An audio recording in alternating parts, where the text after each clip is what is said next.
Alrighty. Well, it says that I'm on air, so if anyone wanted to comment in the comment section, let me know.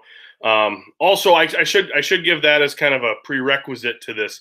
If the tool noises or anything get too loud or I get choppy or whatever, let me know out in that comment section. Let's see here.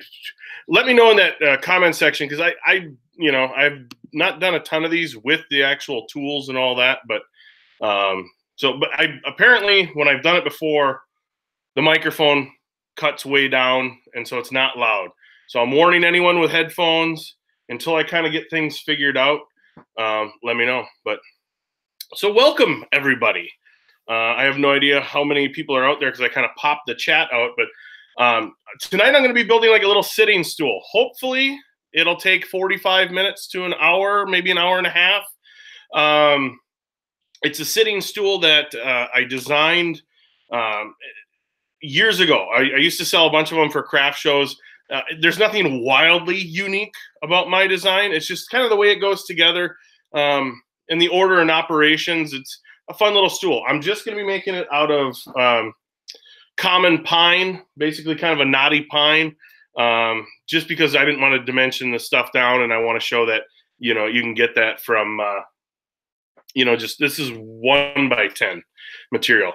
And tonight is going to be moderated by my beautiful wife who decides to remain off camera. I kind of sprung it on her last minute, but go ahead and say hello. Hello.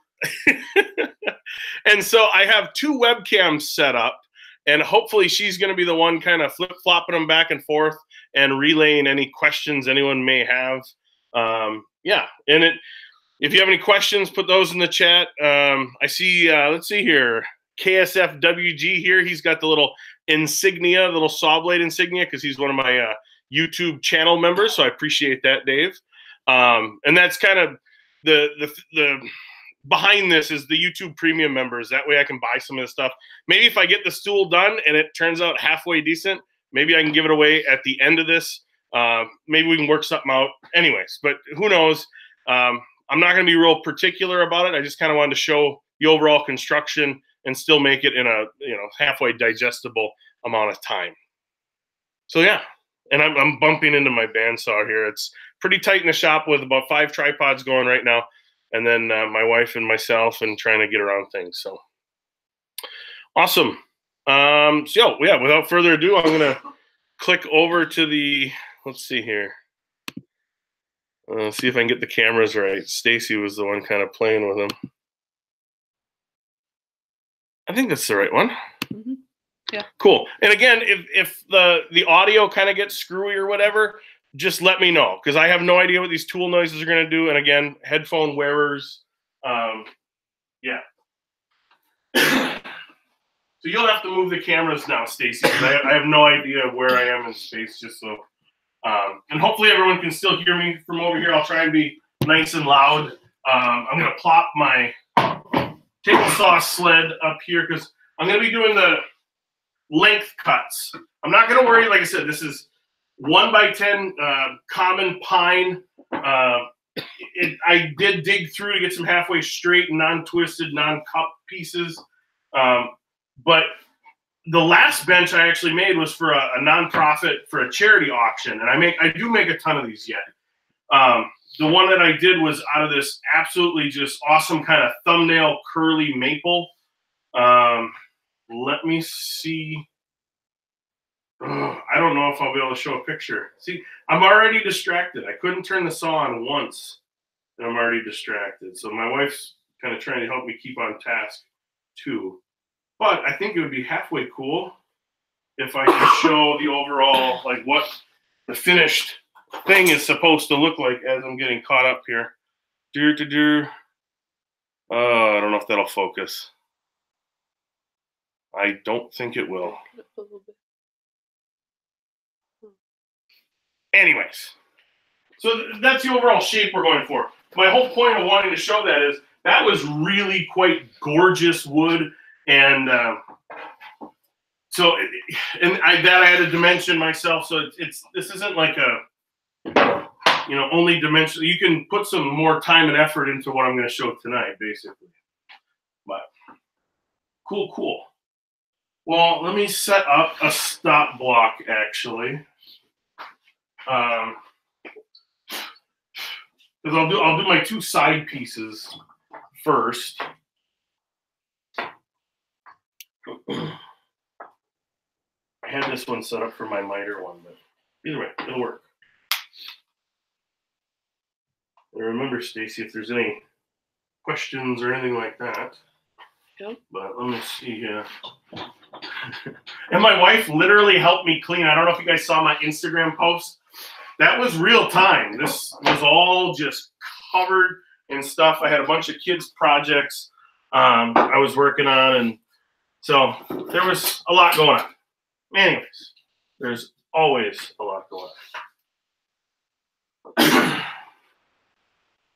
Just trying to think. I have a few different boards. Again, I'm trying to kind of work around the knots. If you pick up a little bit better material, that won't be as much of a concern because I already know that in the bottom of these sides, there's going to be roughly a 6-inch diameter half circle. And so I'm trying to keep that in mind too if I can cut out a knot on the end of that, but it doesn't look like it's going to be like that this time. Someone asked what wood you're using. This is just, I think it's number 2 common pine, 1x10 stuff. Like I said, the last one I did was out of, I think it was either hard maple or soft maple. I did one out of some bark pocket maple not too long ago. So this was more or less just for tonight's demonstration. I literally got the wood for it. So demonstration makes me sound professional. And I'm going to put on safety glasses. Hopefully, and I got to close the flash gate. Hopefully it's not too loud. Like I said, you guys will have to kind of let me know. Playing it by ear, no pun intended. Jonathan said, glad your back is better. Thank you. Yes, it is. It takes about a week typically, but I'm happy it's better too. All right. So dust collector going on. I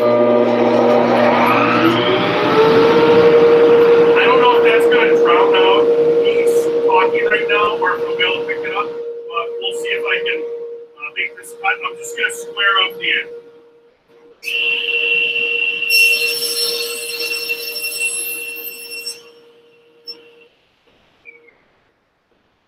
So now that I have that end squared up, hopefully I have enough. I didn't clean off much of my table saw. You guys let me know in the comments section whether you can hear me over the dust cloud. Stacy's giving me a thumbs up. That's awesome. This isn't a real power tool rich project. Pretty much just a couple cuts, and we should be done with the cutting the length.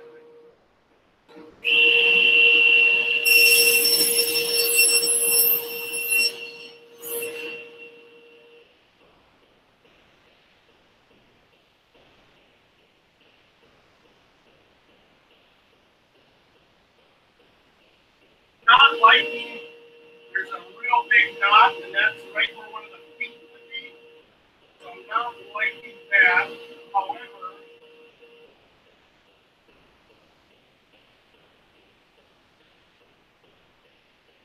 it should come out on the taper. I'll explain that better in a second.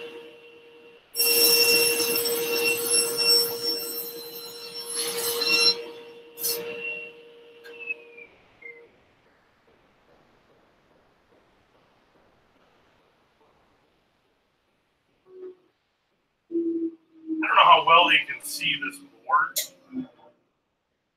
Probably not that well. Let me try and come up. It's a little low now. I'll be doing a layout shortly, but I have a feeling these sides taper in. I believe the measurement's 1.5 inches. I've made so many of these, I just kind of wing it each time, but I think that'll come out in the taper, and then our scoop will be here. So a little bit of kind of, I don't know, hopefully cross our fingers that that knot will be far enough away from the joinery. But anyways, that would make 2 sides, and it is super dry in here right now, so pardon me when I go to take a sip here.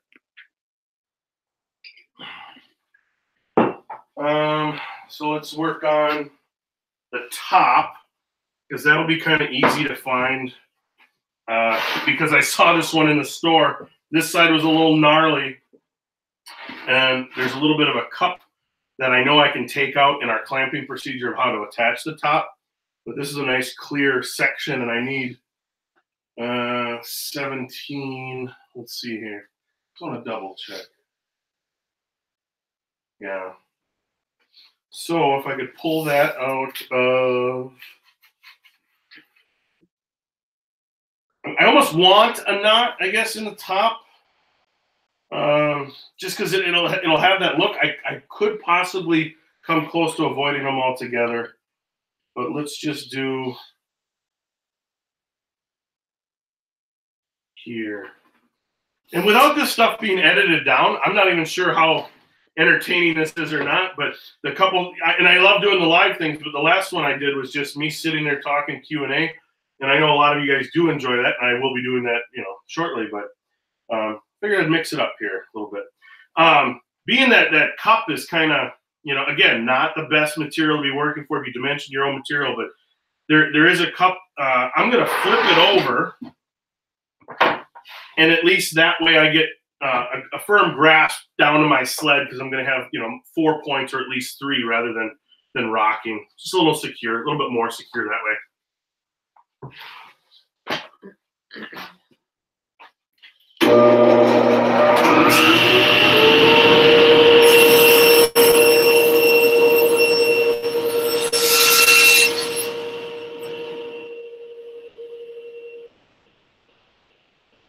I'm just going to nip off a little bit more, because when I went to flip it, that knot went a little bit further.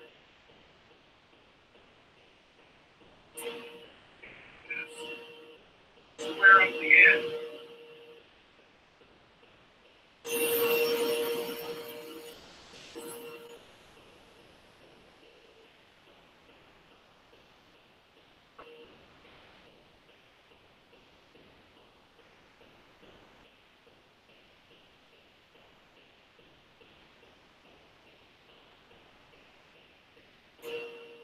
I guess the length of the top isn't super critical. It just depends on the overhang of the bottom.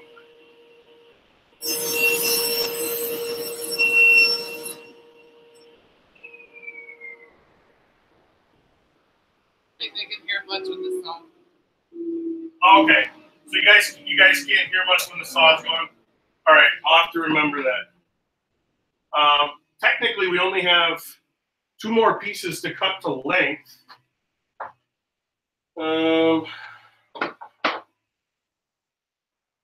And I think those are kind of our apron pieces. I think I can get both right in the middle here.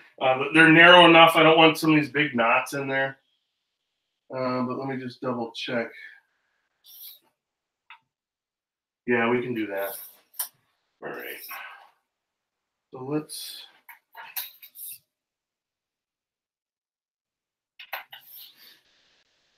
I'm just going to mark a little bit past my measurement, and then I'll square up the other end.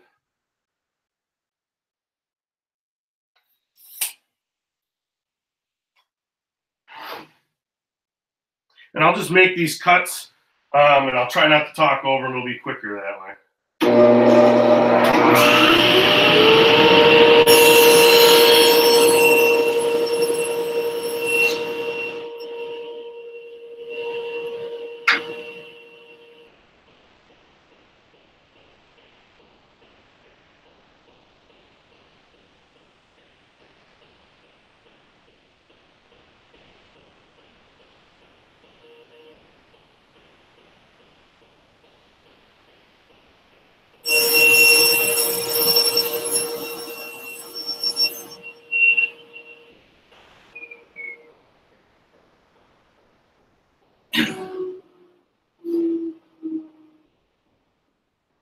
So if I remember correctly, well, that'll essentially, I'll pull the sled off. I'm trying to maybe overthink having to go between rather than how I would normally work. But these need to get ripped down, so I end up with 2 pieces for my aprons. Any questions or anything popping up?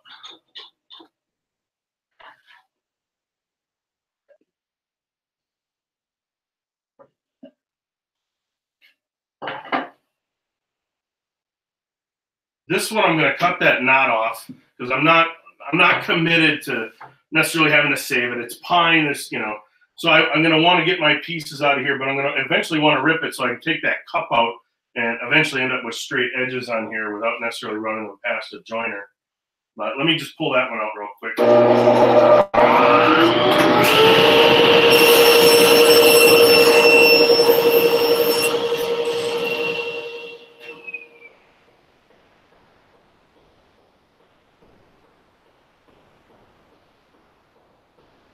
All right, now this is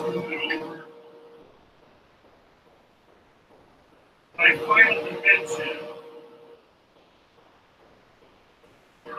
Lock run these through. I'll make 2 of these.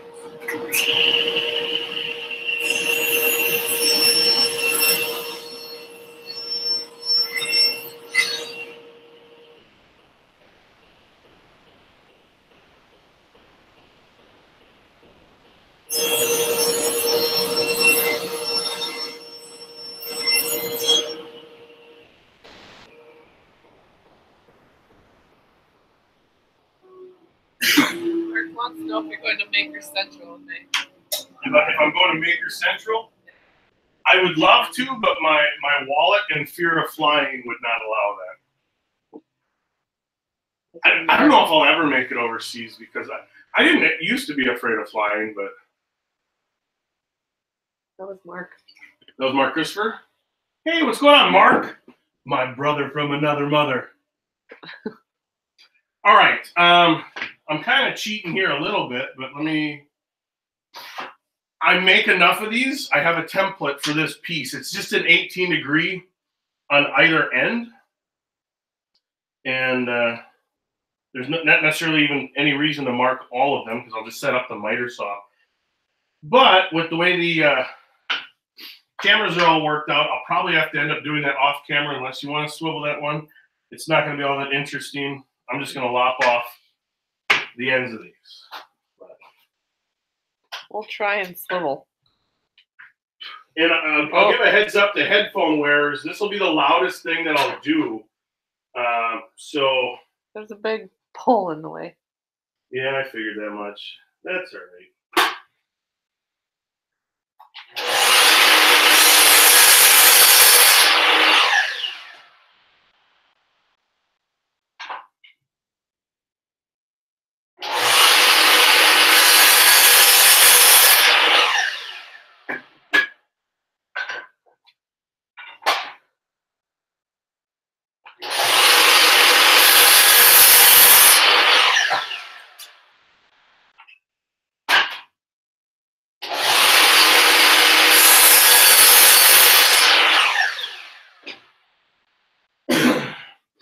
And I guess the length isn't uber critical, other than the fact that I kind of, with my template, I kind of do register the length for the hardware. Now, granted, if it is a little short, I would center the template this way because that's not going to change where these holes lie in real life.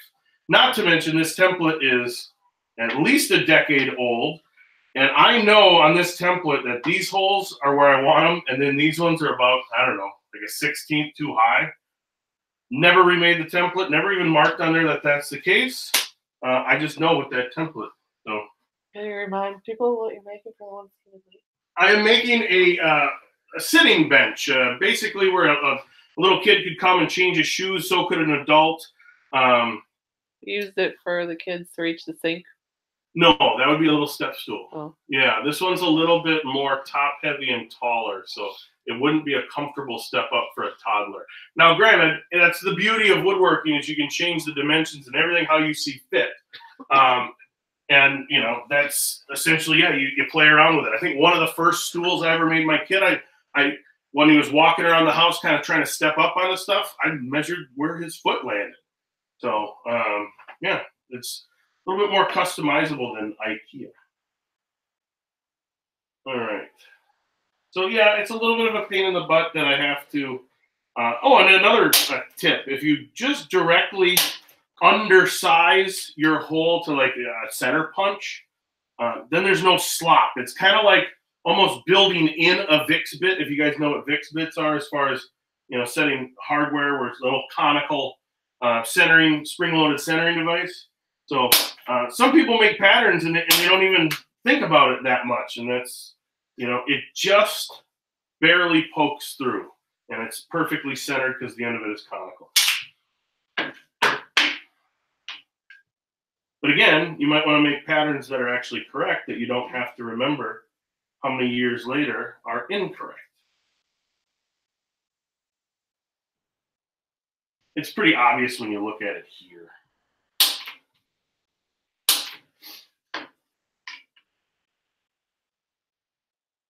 And again, I'm just centering up because it's not precisely the exact same length, so I'm just centering up. Anyways, that's all my layout for these pieces. Those will get counterboard. You can use just dowels to attach them. I like throwing in a couple screws. Let me ask them about your center punch. Cheapo center punch. Get them off Amazon. This one's a General brand. It's kind of that Harbor Freight import brand of tools. They break too often for me to justify. Well, two caveats. They break too often in order for me to justify getting an expensive one, but I also lose them too often. So anyways, just a cheapo Filippo, little spring-loaded. It's got a little detent in there. Once it reaches the extent of that detent, it releases the anvil or piston or whatever's in there. They're handy because eventually I'll get to it, but I really like these bits by W.L. Fuller. Got everything built in, and the radii on the end almost seems to be exact. So it's a mechanical registration. Helps as your eyes get older, but it helps you just kind of bust through a bunch more rather than having to spend 4 seconds to I digress. The digression is strong with this one. Mark said he's at Sam's Club in Kansas City and he's getting a stare like. He's getting a what? He's getting a stare like, what the hell are you listening to? Oh, he's sitting in Sam's Club listening? Yep. That's funny. So I kind of jumped out of order there because I was going to do all the layout in one shot. But we got those pieces. We got our sides. We got our top. So can we switch to this other camera? Mm-hmm. And yeah, might as well just go right into layout. I do have a couple bevel cuts or angled cuts I need to make on the sled as well, and I'll show how to do that because that's kind of the reason I designed the sled the way I did. But okay, so the idea is the bottom flares out, the top's a little bit thinner. That allows for the same width boards to have an overhang on the top. It's a kind of a visual trick. But to make it look light on the bottom, I like a big diameter here. Well, we don't want that knot in there, but that might be where it starts to kind of flare in. And I don't think, in fact, I can set up my compass.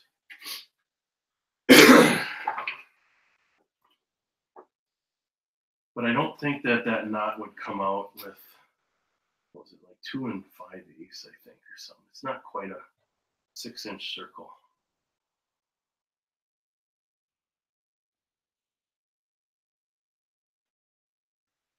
Not super important, not mission critical, so good enough. But we do want to mark our centers.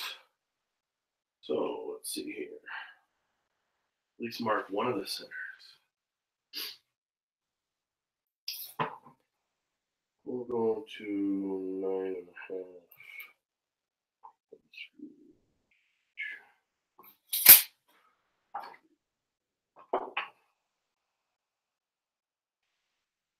That's why I keep a mechanical pencil and a specifically Dixon Ticonderogas are my favorite pencil. Talk about getting particular there. I want to transfer the center board on,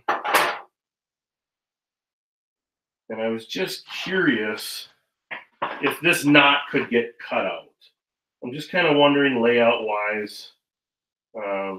It's kind of dictated in this other one, and hopefully you guys can see, but I don't know if it's blown out or not. Figured we'd kind of wing this.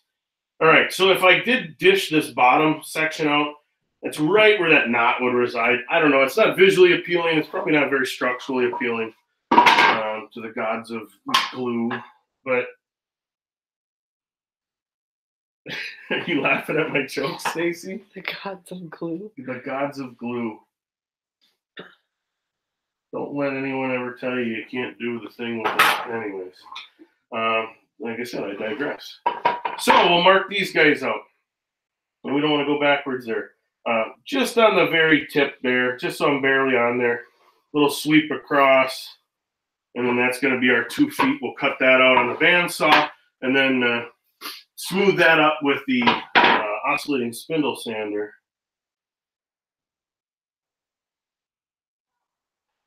And hopefully these marks and everything show up. Let's see here. We'll do some duplicating here. I think it's a full 1.5 inches is my, yeah, we'll try her. I think it was double the thickness is typically my cut in here. And I think we're gonna miss the notch, so that's good. And I'm only gonna mark these just because it's just a nice visual. I'm gonna set this cut up mostly on my table saw, and then I'm going to finish it off with either handsaw, bandsaw, and then a chisel. So, but anyways, that's just my. Oh, we might as well go down the length of it too. What was 2 1/4, I believe. Yep, 2 1/4. Mark those off right away too. Might as well.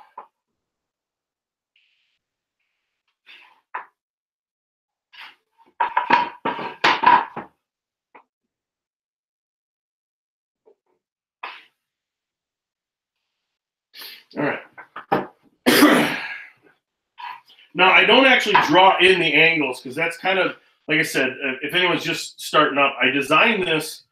I mean, it's not like the world's most wildly unique sitting stool, bench in the world, but I've made probably over a couple hundred since I was 12, 13 years old.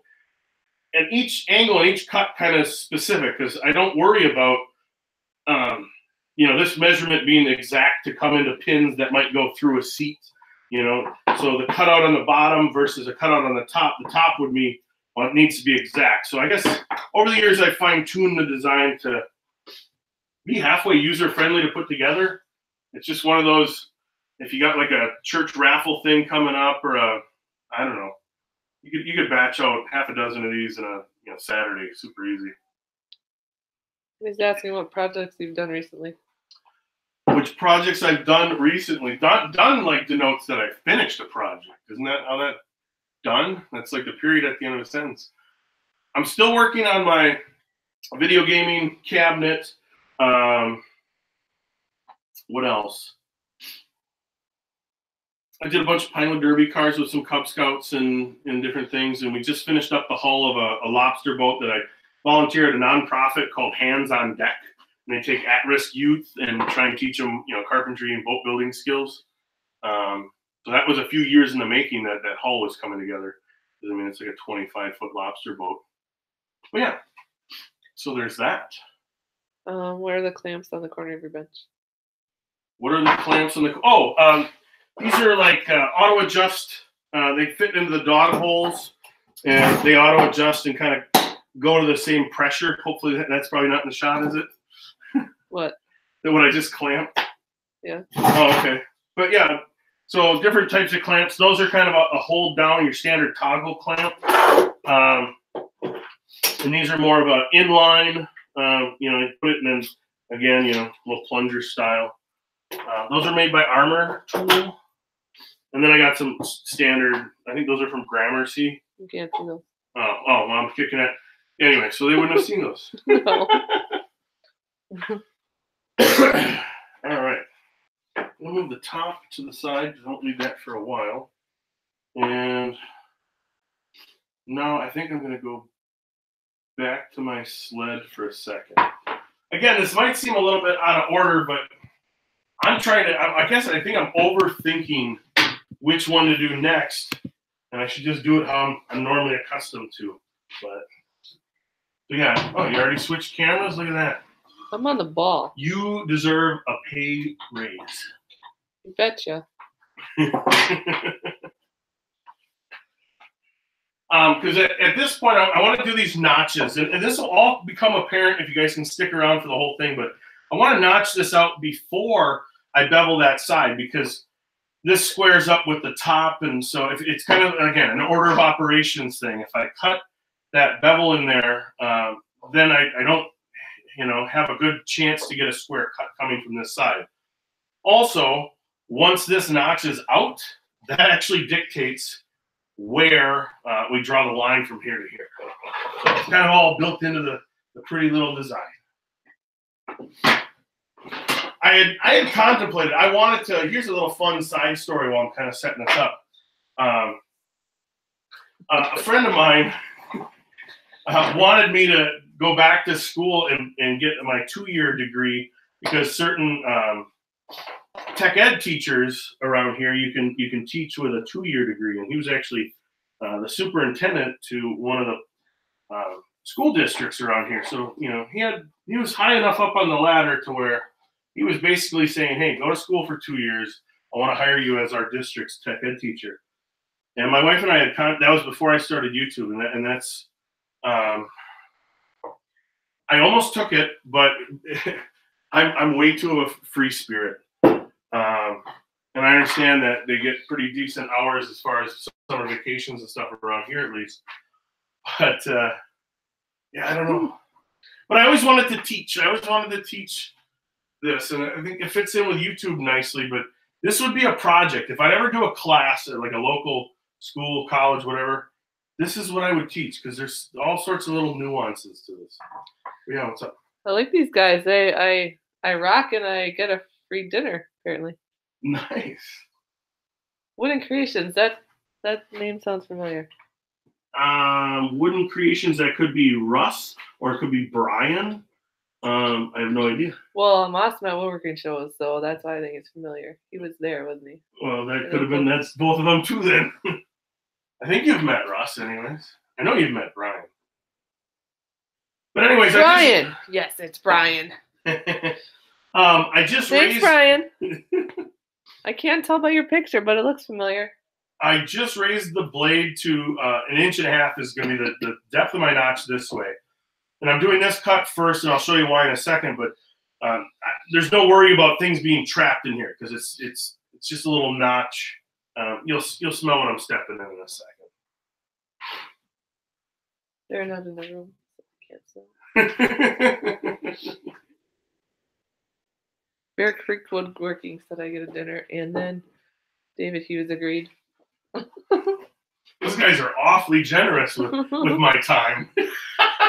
No, they're treating you to a dinner, or I gotta treat you to a dinner? You have to. I like eating. Yeah. I try to do it a couple times a day even. Yeah. Yeah. Me too. Well, this isn't from running marathons. Me too. All right, so I'll make these cuts real quick. I'll add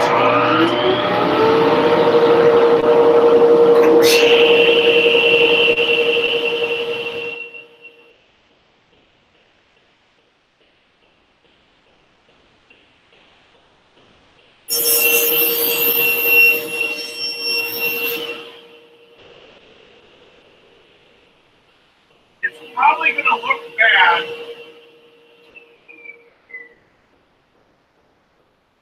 All right.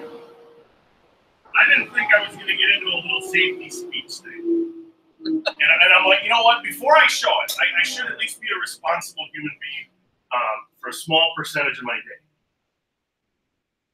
I'm going to hold it with my index finger. And that is literally 1 3/4 inches or whatever it is away from the blade. I'm going to be mindful of that the entire time. That's what I like to do a sled. If you're not comfortable with that, and it's not a like I've been doing this X amount of time speech, because I hate those, because there's plenty of people I know that have been breathing probably ever since they were born, and they're still dumb as a box of rocks. So it doesn't necessarily mean experience means you get better. I'm saying I'm comfortable with it.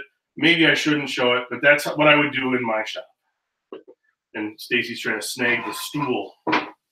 I could come back in here with another, like a quick clamp over the top, but again, it doesn't. And I'm only wanting that so that when I retract the cut, here we'll just try and, if for whatever reason it would kind of want to get bound up on the blade and pull back with it, and I'm exaggerating, that's all I'm trying to eliminate.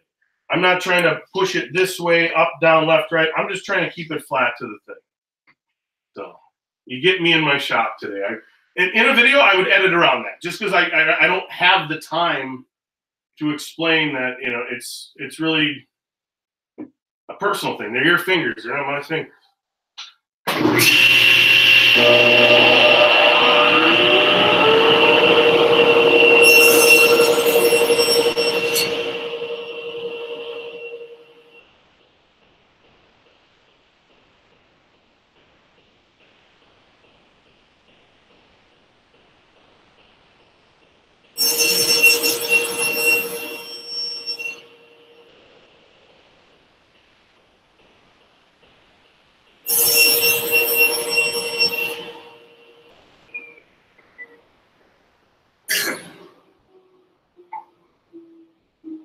Tell you another little anecdote real quick while I'm deassembling. We had a flood the other day, and it was a big enough of a flood to where it's never flooded that much in my entire life, let alone I think my parents' lives. And my mom was coming over my house, and there's a road by my house that's notorious for flooding, and she drove through it at the beginning of this flood. And she knew she wasn't supposed to. And then, you know, the worst part is she had the nerve to come into my house and tell me about it. What's the moral of the story? Well, she finished with, well, I guess it wasn't that bad because they would have blocked off the road if it was too dangerous. And I just said, come on, you can't rely on other people to keep you safe. That's my tie into this. It's your fingers, it's your shop. I wish you didn't have to go through life bubble wrapping every little minute thing and, you know, wondering if somebody's gonna, you know, oh, instructions unclear, decapitated self waiting on response, you know, it's, come on. Anyways. Somebody said, oh my God, your fingers stayed on. And I got plenty of glue. I wish I had a better shot than what I even have now. But what I'm gonna do is, if you think about the apex section of a blade that you're using, the further away from the center, the more of an arc, a flat arc that's going to be. So I want to just come in here, but I don't want to make a big notch on the back. And the reason I do it this way is so that piece falls away from the blade. So I raise my blade all the way, and I know my particular saw. I raise my blade all the way, and then I just back it off that height adjustment because it will knock out just a hair, and I just back it away. I'm still getting my max cut. But now I'm coming at more of the front of the blade. You know, hopefully I'm explaining that halfway decent. And then I always have a pencil mark there. And so now the bottom is actually going to cut further in. So I'm going to stop my cut at my pencil mark. Hopefully that makes sense. I'll explain more once I make the cut.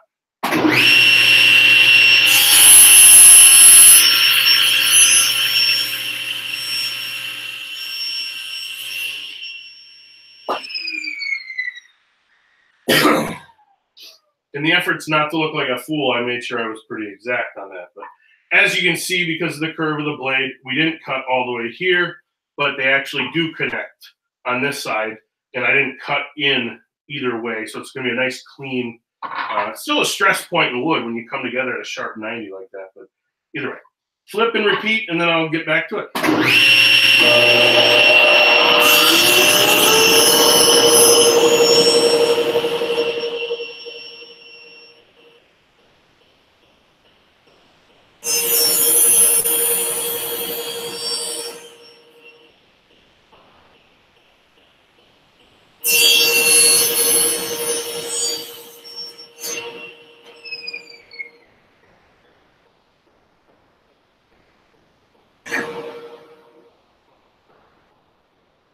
Switch to this other camera. Ryan said if you ever want to borrow his fingers, they're yours. Oh my God, the ramifications of a comment such as that. I will just let that one lie where it lies. This is supposedly a PG show. So here, you can see where I had to flip it. So they come together here. You can just break these off, but, and I was just going to say, but you risk the, breaking off more, especially in some of your easy cleave woods, I guess is what I call them. But let me see if I have a saw that I can just, a coping saw. I think last time I set these up on the bandsaw. In fact, why don't I just do that? Is that, I remember, went easy peasy lemon squeezy. And we'll see if, now my wife and I practice, these shows take some doing, right? So watch as she turns the camera. And we should be just about where the bandsawing will occur. Huh? How cool is that? How'd I do, folks? God, I don't know if I was going for like a Bob Ross there or what, but it wasn't good, whatever it was. But anyways, I can get pretty exact on this one. In fact, I'm probably a little bit tight, and I should probably just clean it up with a chisel. But we'll see how this goes. Can everyone see over here? Yeah, turn the light off, I think. Turn the light off? Yeah. Or is that better? No, that's Oh. worse. Well, I'll make the cuts. Sorry, folks. It's probably that white thing in the back behind you. This? Yeah. Oh, that's messing with the exposure? Might be. Did that help? Not really. Well, they'll have to take my word for it.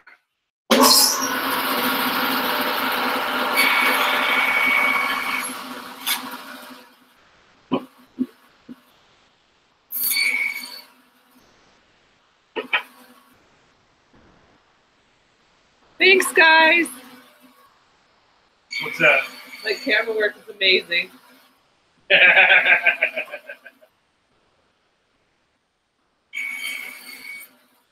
I was going to say, with those super chats, they would be able to buy you a beer. I can't say that it wouldn't immediately go into the beer fund money, but hey, such is life. What? Is this what? I wonder if it's that light. I could have been, but I moved it. Can you get it in here roughly? Yeah, you can see that. You can see that? Yeah. All right. There's just the ever so slight little notch there where where the bandsaw didn't quite take it, and so I'll just clean that up with a little chisel here. I'm gonna grab a chisel first. Worth the effort. Depends on the day. Sometimes beer is dinner. Yep. Spotted Cow Fund. You betcha.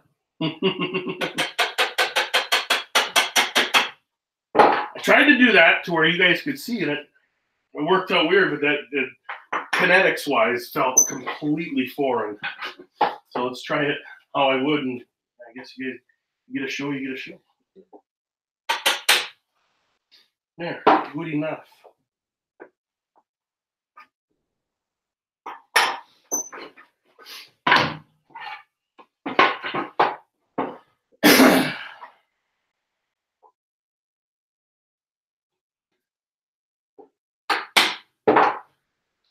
Did you show me your new hammer?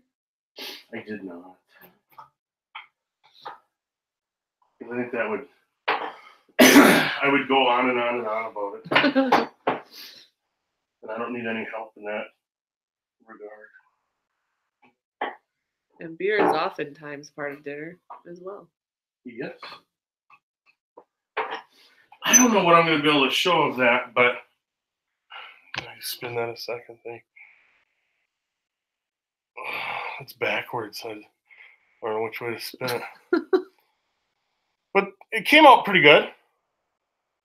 So like I said, you shouldn't have an overcut into that corner on either side.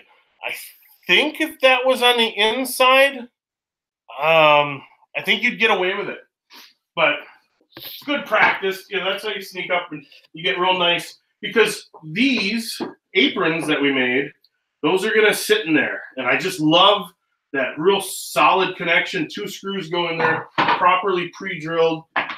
It's a thing of beauty, folks. A thing of beauty. While we're here, I'll do another layout step. Let me just grab a straight edge, but I got, I don't know, a piece of cherry that looks pretty straight. So now we basically connect the dots of that corner that it created down to the foot. And I'll make the line halfway exact. And we're only, if we were to cut and leave that line, we'd avoid that corner, is what I'm saying. But there's just a little notch here. And that's going to act as kind of a seat registration for these. And it makes the stool nice and square.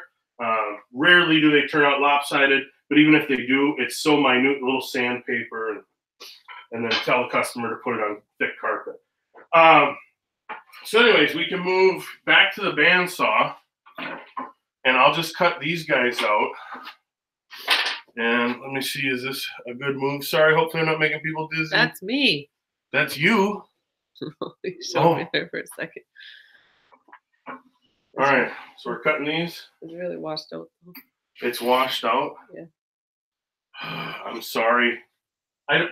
It's mostly this black, the cast iron. Just, I don't know if it changes the exposure enough. This is why another time people are like, hey, how come you don't make more YouTube videos? The video is not as fun as the woodworking. Not at least not for me.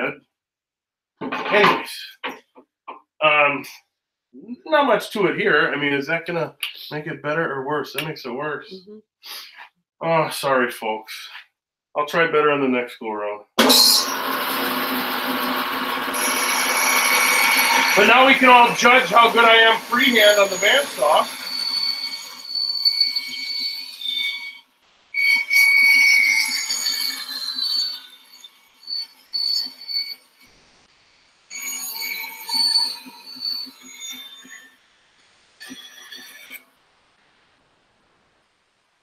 Right, practice makes perfect, right?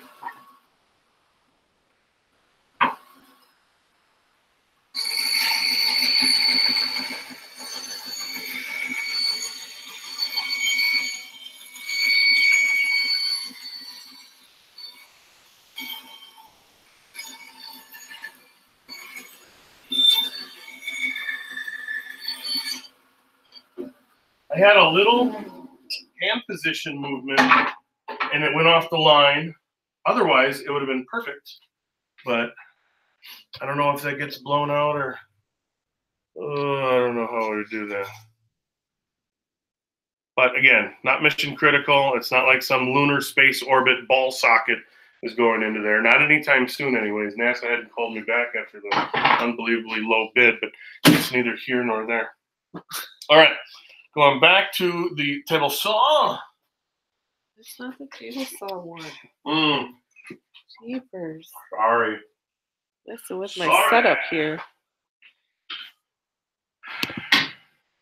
And then this is a little fiddling around. I do have, and here's another thing. I don't like showing things that are in progress many times. I don't know if that makes any sense. There's sometimes where I didn't let an idea fully incubate. I think it's probably the best way to say it. And so many times I don't even want to post it on Instagram. I don't want to post it on, because I don't want somebody to help me with the incubation until I ask for it. Does that make sense? Sometimes you got to do some ciphering on your own.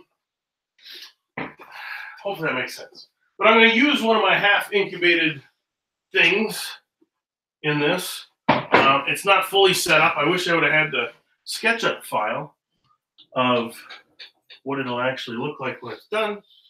But yap. Pitter patter, let's get at her, as they say, right? If there's any Letterkenny fans. What's up? Sounds like the mics are doing good with the loud noise. Oh, perfect. Perfection. And somebody asked if you could have cut them both at the same time. What's that? Could you have cut them both at the same time? Oh yeah, you could. Yeah, you could carpet tape these bad boys together, cut them at the same time. They're a little bit warpy, wonky, not too bad. And I could very easily cut these tapers over on the bandsaw, and I'll try my best to describe why I don't. I have numerous. One of the designs I've been working on is an addition to my sled. There's literally a couple different dozen attachments that I've designed. But again, sometimes I don't like it when my thoughts don't get to fully cook on their own. But yeah, this is just a variable angle crossbar. In fact, I had a longer one, and I forget what I was doing on this one, but same thing here. And I have one that I designed for one with integrated stop blocks and stuff, but that'll have to wait for another day. I guess it's maybe the geometry or trigonometry nerd in me that when I designed the sled too, I have a, whether you have a left tilt or a right tilt saw, my motor and the arbor and everything is on this side. So that distance is never going to change. I mean, unless you do some really, foolery of masses of, dropping the saw and, that's really never going to change. Doesn't matter if you have a thin kerf blade going on there, if you have a full kerf blade, if you have the beginning of a dado stack, it's all registering off of that machined in arbor. So when I designed this sled, anything that registers that's of any importance registers on the kerf to the left, because that side will never change. I wish I had a better setup here and I could zoom you guys in. I've had a couple little chip outs on this side from either over thickness blades or things shifting or whatever, but this kerf has remained to like a razor's edge ever since I made the sled several years ago now. So that being said, these lines, the layout was super simple because that's how I designed the stool itself. But now you can use that kerf, that really kind of well done. Oh, I bet you this miter was for a different one. Yeah, it was. My design one has a big slot in it. And so that's part of the magic of doing this on the fly. Maybe this one was the one I did last time. I just know that the thickness of this one makes it kind of a pain in the butt. But nope, this is my one. All right. Let's put that guy in there, that guy in there. Have you been working on any theater sets lately? No, I still got the one I just finished up this past Christmas. I still got a bunch of video and stuff I want to edit. It's just that's not the fun part to me either, and yeah. But anyways, so now I can reference off of that kerf and pretty much have it dialed in spot on. And if anything, and it might sound a little odd, but if anything, I leave it a hair wide. That it ensures I'm not clipping this corner, and there's a little flat section here. That way, when I do batch these out, I can put a stop block. You're not taking it in, and then I'm trying to think if this makes any sense, but you're doing a frame, and you're also cutting it short. When you go to flip your piece and register that stop, it's going to move every time you flip it. That piece is just going to get shorter and shorter and shorter. So I make sure not to actually take that corner off, and that way I can register. I'll even just put up a little stop block there, and I'll show you what I do. I typically just have a little block plane. Let's see here. I remember having a problem clamping that. Let's see here. That was actually what spawned me getting hardcore on designing the other little section. Let's see here. Okay. We'll have to do it this way. David's asking if it has a slot or just two holes. The fence just has two holes because they were specific for stuff I was working on. The one that I want to design, that I do have fully designed, I just want to do a video on it, has one hole and one slot. And then there's registration pins to get your like 22.5 or some of your segmented turning pieces and things of that nature. Oh, he's asking about the bar. Yeah. Okay. Yep. I don't know how to describe it. Like I said, I have all these different bars. Yes, the easiest, just throw a slot in there and you're good to go. Well, you can see the problem is it's so close. Well, The one I have designed up, I have a nice little miter track running through and a nice stop and something to register off of. One side is slotted, the other side, but then there's also detents to, like I said, get your 22.5s and then also your segmented stuff. But again, the idea until it's to fruition, yeah, you guys smell what I'm stepping. Then I apologize. I'm even drier throat because I just got off a cold and I didn't necessarily plan on getting sick and then having to talk for an hour on this. How long have I been going? 1 full hour already. All right, I'm gonna have to step it up, folks. 4 minutes shy. 4 minutes shy. Well, we'll get going. All right. I'm gonna make these cuts, flip it, make another cut, 2 sides, and then I'll get back with you.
If somebody was so inclined, you can come through here with either a toggle or, you know, just a clamp to hold that down. They weren't too bad. Again, if you use good material, there's a little bit of a bow in this, and it's not like you can kind of play around with that. And so I was just making sure whatever side I hold it to, just make sure to hold it to that side. Don't rock it during the cut.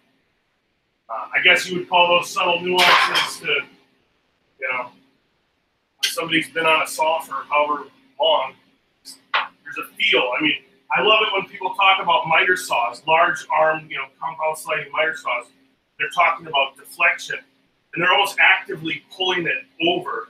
I'd rather see a saw that the ways in which it rotates, you know, like the actual dovetailed ways or however they designed it, are secure to where I can go from 45 to 22.5 back to 45, and that detent to be lockable and reliable. I can make sure that the motions in my arm are linear to the axis of the blade. I hate it when people are like, all right, 45 inches away, it's got a 4-inch deflection when the southeasterly wind blows out the river. Come on. Anyways, you want better than get a radial arm saw. Get something beefy with a big cast iron arm. You're going to have to rotate to the spindle sander if you don't mind. And while you're doing that, I'm going to come over and get a drink and wonder if anyone has any questions. I already feel my voice completely going. How do I? Well, I guess I don't even know if it shows how many people are watching or whatever, but I don't. Or I could just say it. I guess, but I don't know how you tag people. I always get confused. You click at and then their thing and then blah blah blah.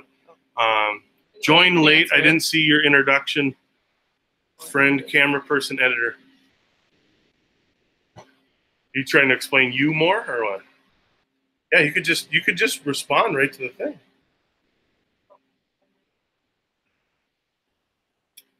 Wow, 122 watching.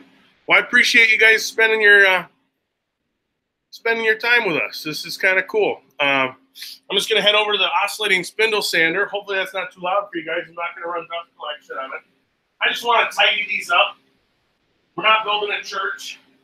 And again, like I said, the ball sockets for the NASA orbiter, that is not what these are. Hopefully, you guys will have to let me know if you can hear over the sanding. This is about what it sounds like. And by the time we figure out whether you guys can hear me over it, then I'll probably be done. But you know what? It was nice chatting with you with this phone. You can hear me. I should almost start out, and you probably won't be able to see it on here, but there's just kind of vertical striations of where the inaccuracies and blade wobble and the set and the teeth in the bandsaw. That's where those marks come from. You know, if this was, now granted it's a curve, but if it was straight and you saw more kind of ellipses stacked upon one another, then you'd think table saw or radial arm saw or sliding compound miter saw, things of that nature.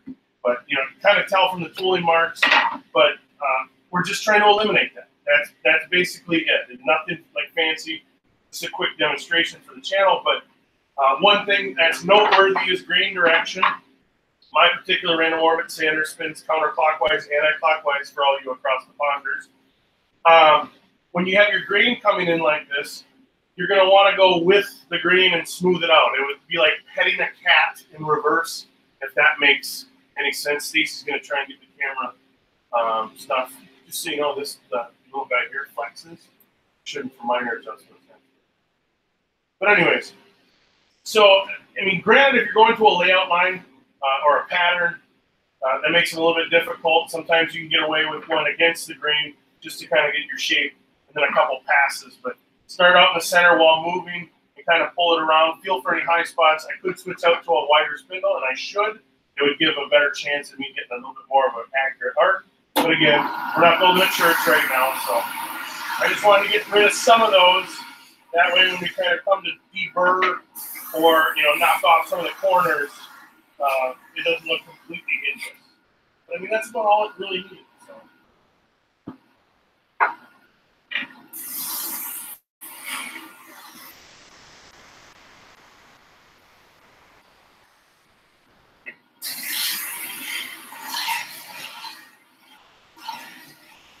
The funny thing is, depending on how exacting you want to get, I rarely do. This is probably 100. That's probably 80 grit. I actually know that in my spindle sander I have run out, but rarely have I ever.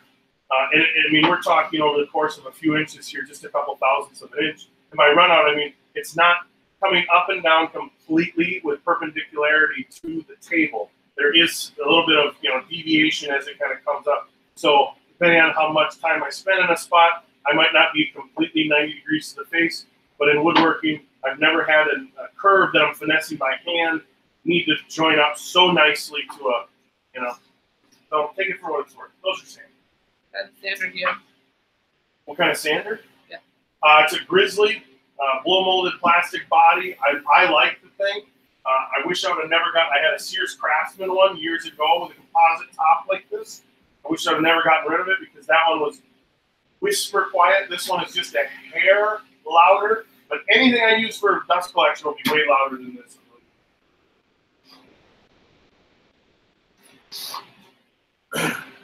So we could probably switch back over to this camera.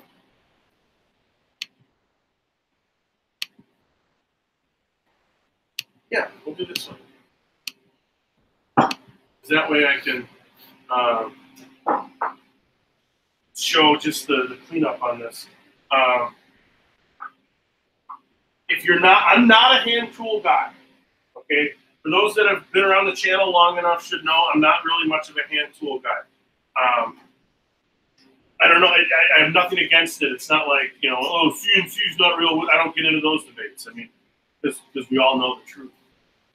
Anyways, but one thing, if you're not a hand tool guy and you don't necessarily, maybe your plane's not sharpened up the best or your iron's not sharp or the plane's not set, try this for a cut, whether it's a block plane, a little bench plane, whatever. Try that. And now, granted, I'm going to knock that PVC pipe over because you're going downhill with the grain. So you're going to plane from here to here. You're basically smoothing the fur in the right direction. So tear out is near non-existent. And it's just a pleasure for people that aren't hand tool aficionados. It's just a nice little, I don't know if I can get a full, here, we'll go from that one to, see if I can get a full, there we go. Let's see if I can. But I mean, we're talking just a really just a lovely. It feels good in the hand, and now that is better than the surface finish will ever be. That's essentially a glass finish, and it takes 2 seconds. It's, you know, I don't know. My favorite way to do it. Even if I had an edge sander, I bet you I would do it this way. So there's that. Go. Any other questions or anything up in the comments section? I'm almost running out of. So apparently there was 123 watching, 6 countries, 3 continents. Wow, that's crazy. I don't know where you find all that information. I'm sure there's analytics or whatever. I remember the one screen that I popped the thing out of, it said how many people were watching, but I closed that screen to save on thing. Or I could do a close-up of some of this stuff, and if you guys wanted, you could head over to Instagram and you kind of see it. It's not, if you were painting this bottom, which I might, I don't know, I'll probably get too lazy, we'll get the thing together, and then I want to have a couple beverages with you fine folks. But, and again, too, if somebody wants this stool, maybe we could do some sort of giveaway at the end. The disclaimer of it's not my normal work where I'm rather persnickety about how things come together. Some people call it OCD. Some people just call it, not better things to do in your life. But, I like being able to test myself, push myself. Did I get that dado joint as clean as I did last time, or can I get it cleaner? Like I said, I'm not a hand tool guy, but that is just a. Oh, I wish you guys were here. It's just it feels like glass, and you got all the mechanics in the world working for you. Box it up and send it to the Leldens. Is that what he said? Lelden, you funny guy. So if we'll notice that, and I love these stools. They can be dimensioned in so many different ways. I tried to figure it out the other day because I planned on doing this. And I wanted to say thousands, and I'm like, oh, that's not right. But I bet you it's hundreds of these stools. I bet you I've made more than 100 and probably less than 300. I don't know. But anyways. That's the beauty. That's kind of why, like I said, if I ever do a full class where we're talking about hours and hours of in-depth, why am I doing it, layout, grading, everything. If I ever were to teach a class, whether it be online or I think this is what I'd want to do. Anyways, so now you can see with that, that bevel cut in there and that cross member, and that was as deep as this piece is wide, so it's nice and flush on the top, and that registers real nice.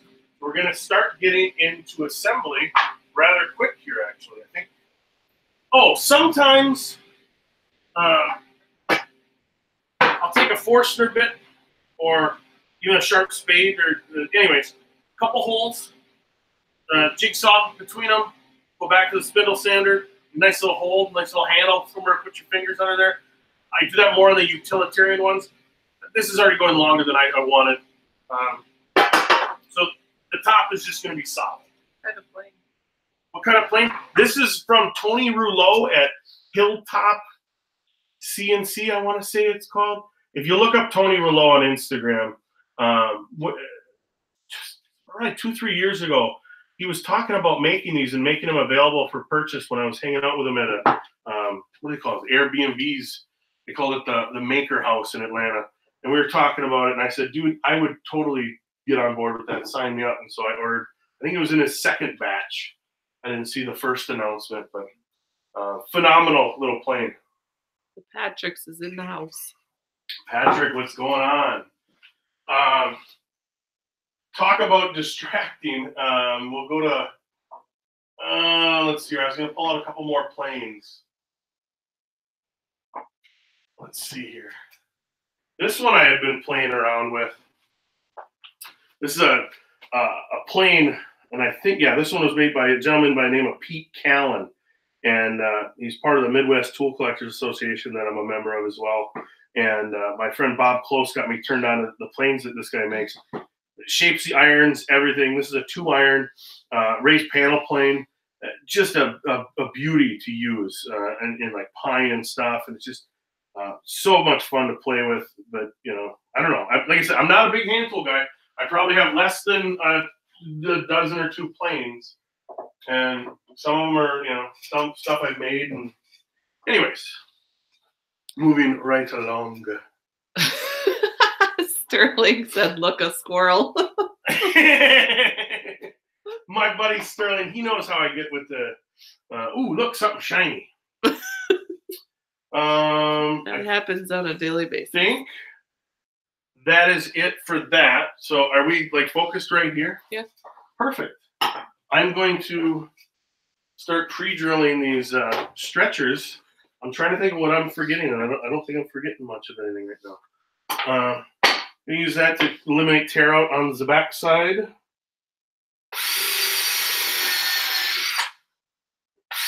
And at this point, like I said, if you can eliminate measuring, that's always fun to me. If you can measure right off your parts, right off your, whatever it is you're doing. And so that being said, I'm not even going the full distance because I don't want to, it's a tapered drill bit, and I don't want to necessarily get that huge flare because now they're just pinholes. So if I come over to like my part here, and I literally just pretty much by eye center it, and I can come in, and essentially I'm lining up to that exact part.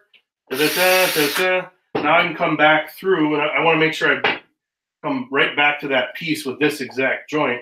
But now I can come through, and this has a counter bore because I'm going to plug these. You could just use a regular 3/8 Forstner bit to counter bore those, or completely go through and just use the actual dowel stock to hold it together. I like that the joinery does come together, but if there is any racking, it would make this pin a shear pin. And I think that would have a good tendency to work its way loose. I like these things kind of utilitarian, I guess. But anyways, moving right along, going back to my piece, and I can pre-drill just a hair deeper if I choose. Get all the schmoo out of there, and let me grab some screws.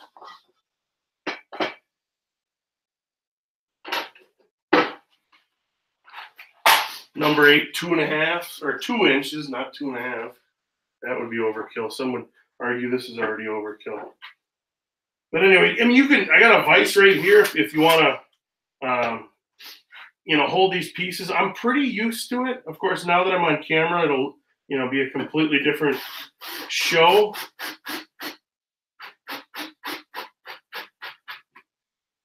And it's soft wood, so, I mean, you meet resistance with that. Stop. You don't want to sit there. And you can set in a clutch, I guess. I've never been a big clutch guy with drills, and, But anyways, that's a good. These smaller drills, they're a lot less fatigue, but you tend to have a lower amount of torque, so you can kind of play with it a little bit more so than your typical, your 24 volt car starting, battery flashlighting. I don't know, weed whacking. Like, this will rock your motorboat, for 30 volt battery and then it probably says HD at the end. Should I answer my phone should I answer my phone, eh? It's turn your phone off. I'm gonna have to refill up my water soon. All right, we'll go come back through here, grab the right drill. Anyone have any questions? No. That's right, I was doing that for anti-blowout.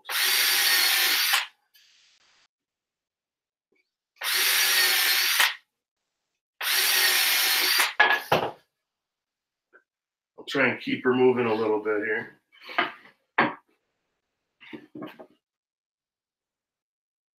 Are you in Canada, eh?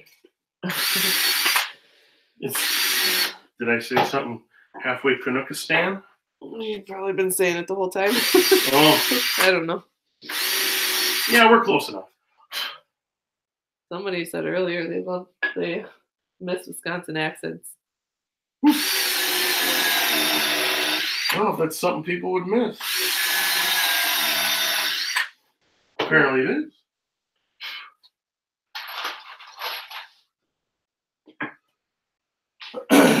Now, again, I mentioned this, and if I'm being redundant and repetitive, that's fine. If I'm being redundant and repetitive, that's fine.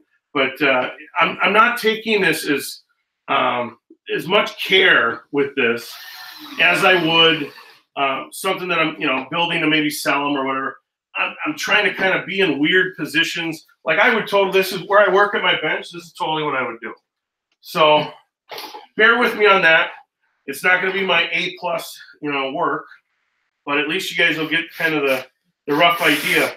And as I just thought of this, we're not sanding or anything like that, but I have like a little attachment I made for my lathe to break all these sharp corners. Yeah, that's something you should do, but we're just kind of barreling through here. Anyways, hopefully I'm able to show enough of what's going on. We can check for square. There's no way anyone could miss a Wisconsin accent. It's quite obvious. Mine comes and goes though. I want to. You have all sorts of accents, actually. I do. It helps that I do voices. Wow, that's spot on. That's why I like doing that kind of saddle joinery, the way that I do it, because you can see how haphazardly I'm putting this together. But that shoulder, albeit not wide, is perfectly 90, and it's just a nice lock. And these things come together pretty darn nice, if I do say so myself.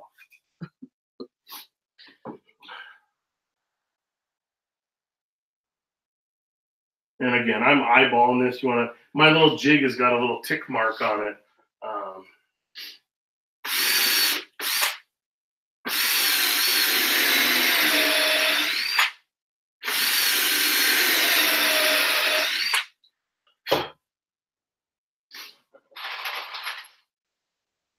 And I would say this stool is kind of, and I'm not one of these big art snob aficionados, but I would say it has some kind of East meets West flair, with the kind of the bevels at the top is kind of pagoda-ish, but and maybe kind of rising sun kind of, I don't know.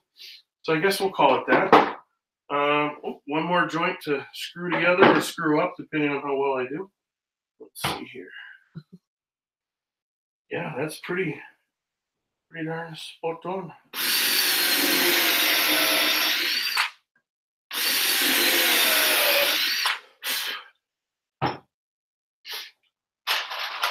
But if you think about it, there really isn't a lot of time into these. And you'll get quicker especially if you're batching them out. I don't know if we lined up there. That's going to split if that's where it lines up.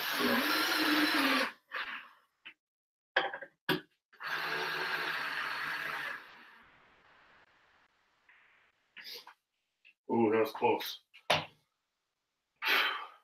We can see if it's flat, but that really doesn't matter until the top goes on, because that thing is halfway a Pringles potato chip. So by the time that gets clamped on the top, that's going to pull that base out of whack. What? Whack. Out of whack. But we can see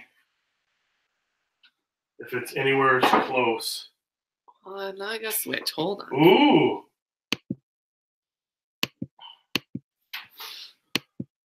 Oh, you There we switch go. me? Yeah.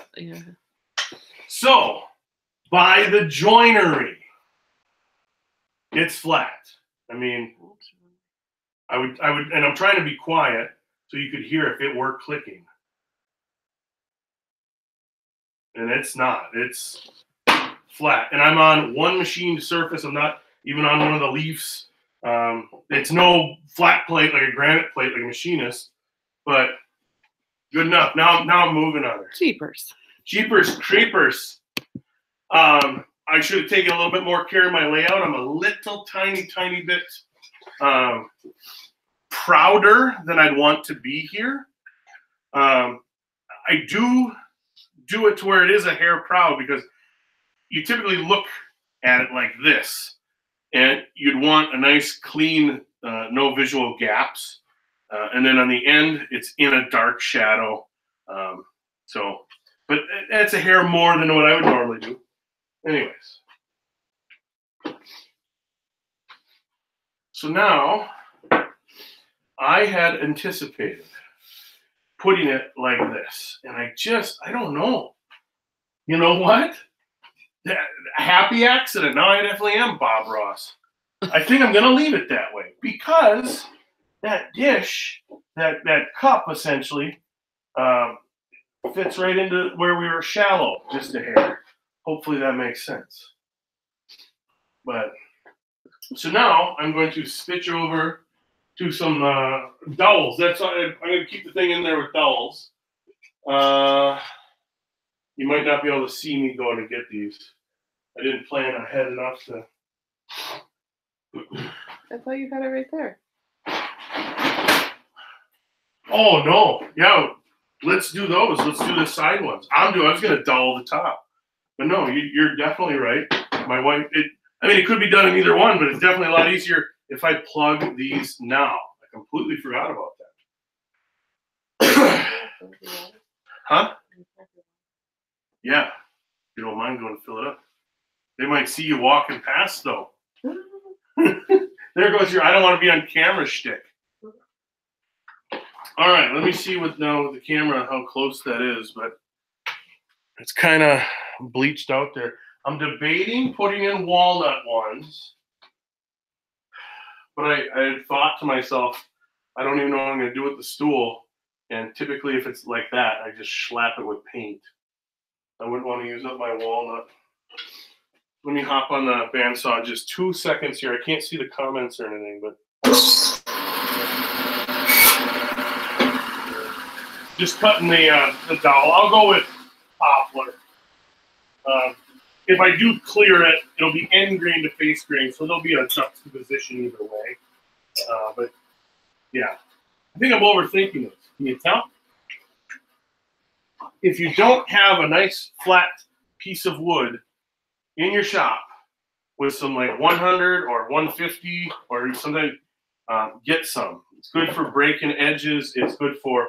I'll come through, and now that I just cut that on the table saw or whatever, and then just rotate it, throw a little tiny chamfer on there. That way, when I come through with that, I'm not mashing up that hole. All right, I need glue. Does it get a center board for strength?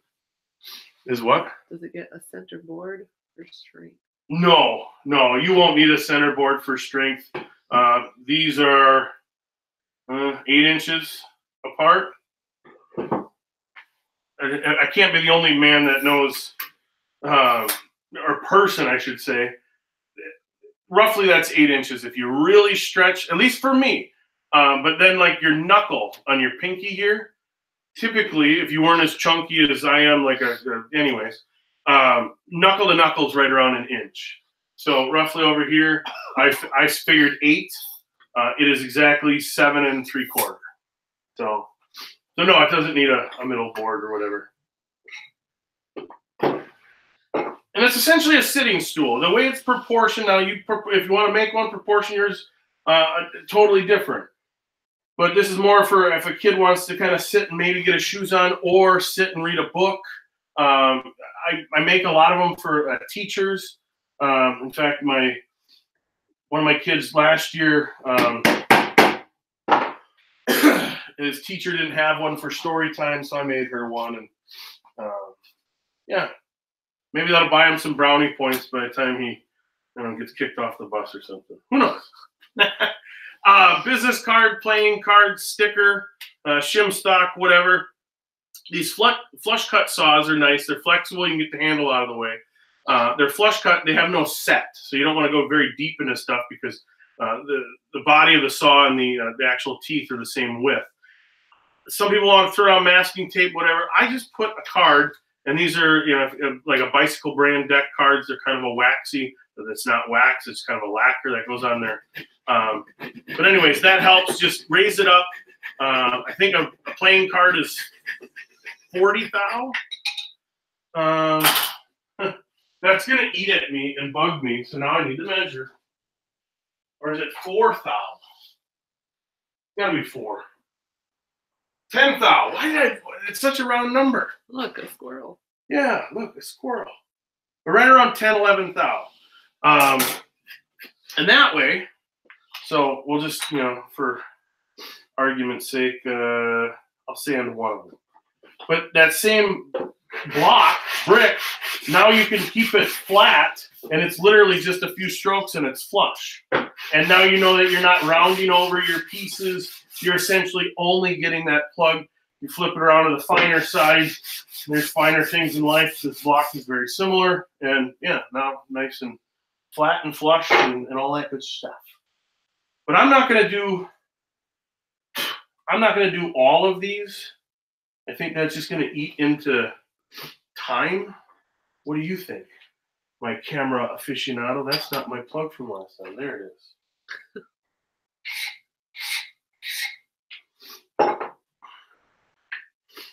I think 2 will be enough. That one's not very deep. That's like my brother-in-law. Anyways, he's fun to hang out with, and we'll throw treats his way once in a while.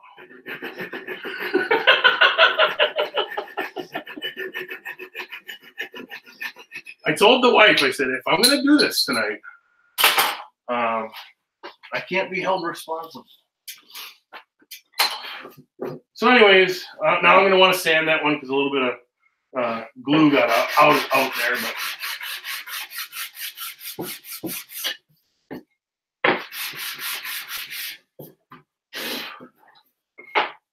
let's see if we can moisten that down a little bit with something. Let's see here. Why am I drawing a blank for towels in my shop? I'm trying to get a picture of this. I dropped something. And we even cleaned. These paint lacquer bottles, tattoo bottles, sports bottles, where you can just squeeze them. Here, if I put down my camera, but where you can just squeeze them. I love those things. But anyways, that'll be, we'll get a little picture. And you want to post that to Instagram? Okay. My wife is also on Instagram, and she's been trying to post more about stuff she's doing, and it's typically around my shenanigans if you guys want to follow her on Instagram as well. It's not all woodworking stuff, but like the other day she was painting her sister's house, and I was at a woodworking show. So anyways, that is that. You don't have to cut them with the flush trim saw too. I mean, or you can chisel them, you can block plane them. It's just, that's always been the easiest. You saw, it's like 5-6 strokes of that. And walnut's not much any different. You start getting into like the hard maple plugs and stuff, yeah, then, but then you're typically trying to match it, and you typically will do a face grating plug at that point, and it's even easier to sand. You're not sanding the end grain. All righty, dighty. I'll get out my doweling stuff. Another thing I like about this design, 6 is probably overkill. However, that's what I did on the last one, or did I do 4? You guys should know. I'll just do 4 for this one. No, I'll do 6. I guess I convinced myself, right? What do you want me to say in this? What's that?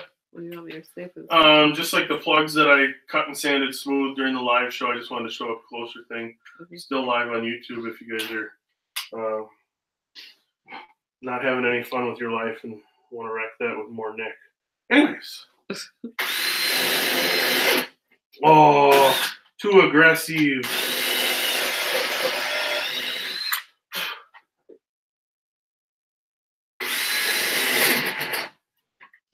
Do I really got to do that for a show?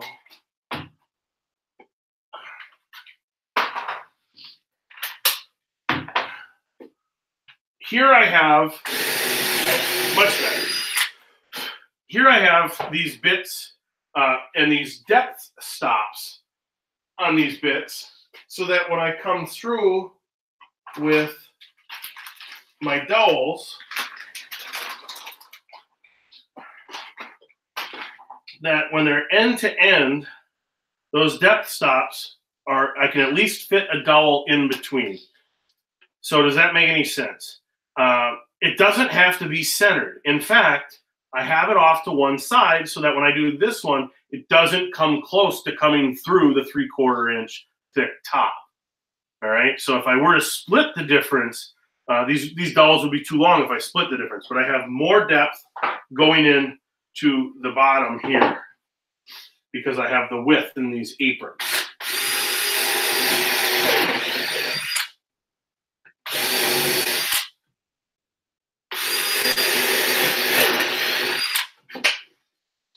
And it's just a real aggressive flute and cut for pine. And I just, if I did a lot of pine in dowels, I think I would get the helix angle, I would get shortened. So it just doesn't want to just drive and pull through.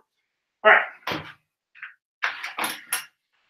So now we went with the change of plans because we're using that dish essentially to our advantage.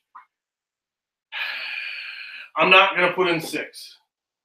These are the weird things as woodworkers we just wrestle over, isn't it?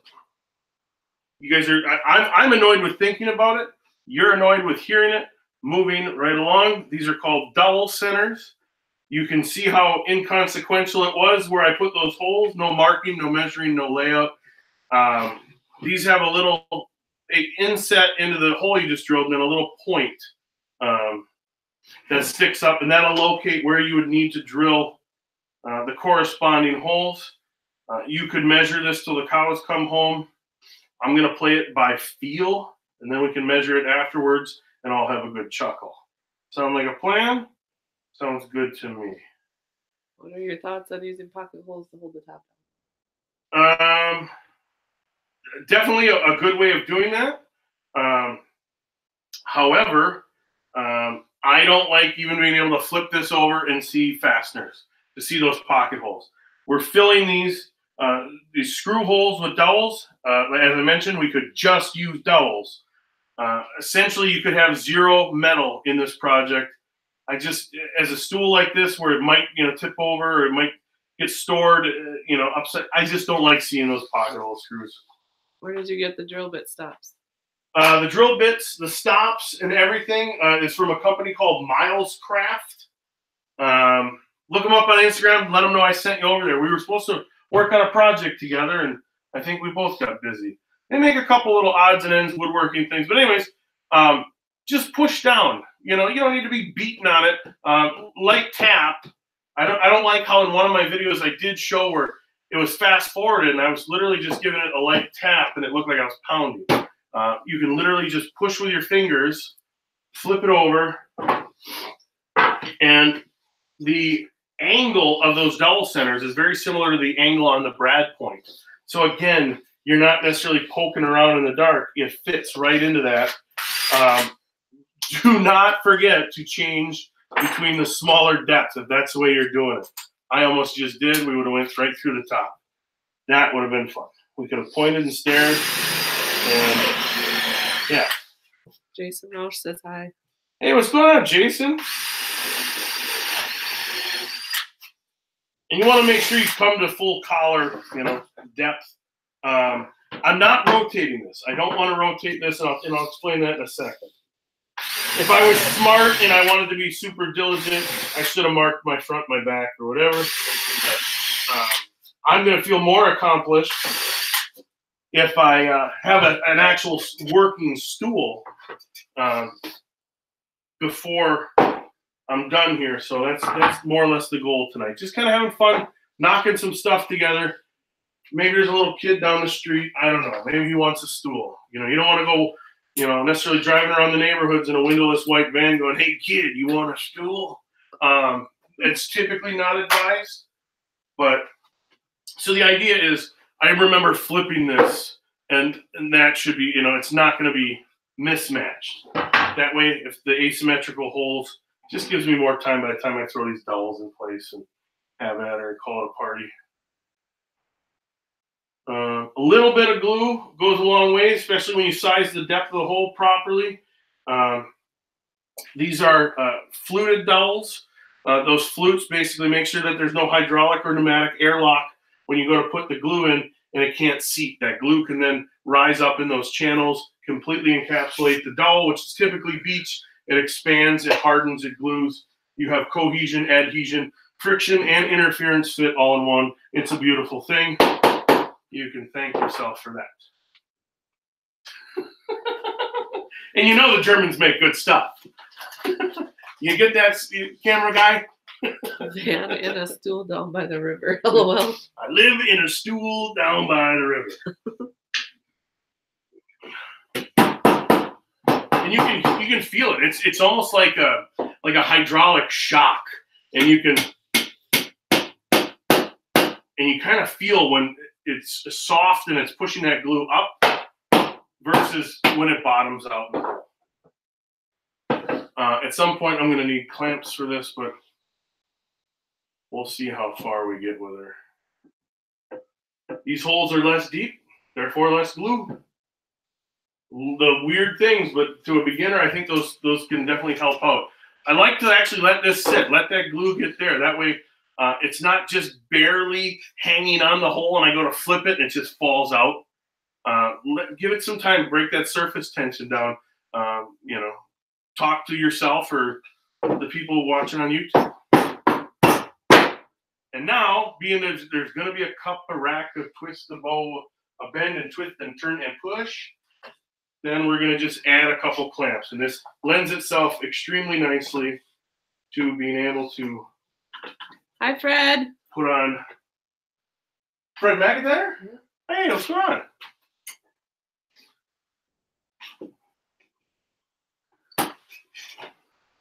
So, we'll be able to flip this upside, right side, upside down, and we'll essentially be completed. Off camera, I'll probably not add those dowels because I don't know. I bet you I would be a really good procrastinator if I ever decided to be one. I just can't seem to get around to wanting to commit to it. But Beg to differ. ta-da! All right, can I back up the camera then? And, yeah. And sorry if you guys are getting seasick.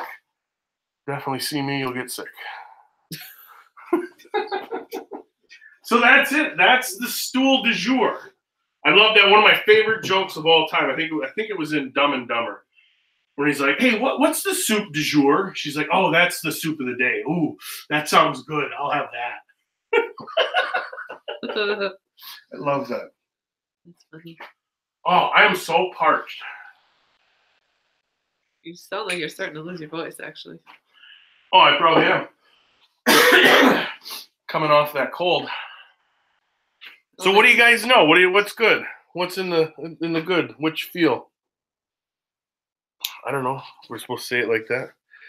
Oh, I could probably turn this. Oh, it was off for a while. I'll give you guys a weird little tip. Everybody does something a little bit different in their shops. But I have the quick tensioner lever for my bandsaw. And I've seen people like paint them different colors and wrap ropes around. And, you know, in my shop, if the halogen light is on, and I turned it off just because of the filming and I was trying to get it to not, but if the light is on, that means it's tension. And I just know that if I go to shut off all my light, and it works out so well. It works. I'm looking in the wrong camera. Yeah, I was. Look at that. It works out so wonderfully because it's not like there's a color or something.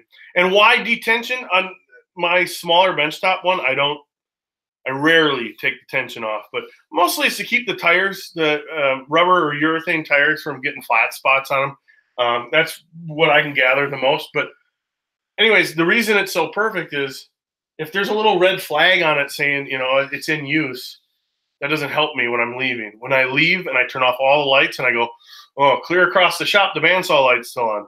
That means it's still tension. Yeah. There's Braxton. Look at, did you say this would take 45 minutes? I said half would take 45. No, I didn't, did I?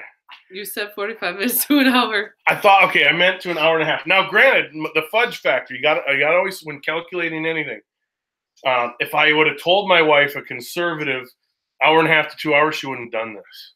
That's right. So I had to say this would be 45 minutes.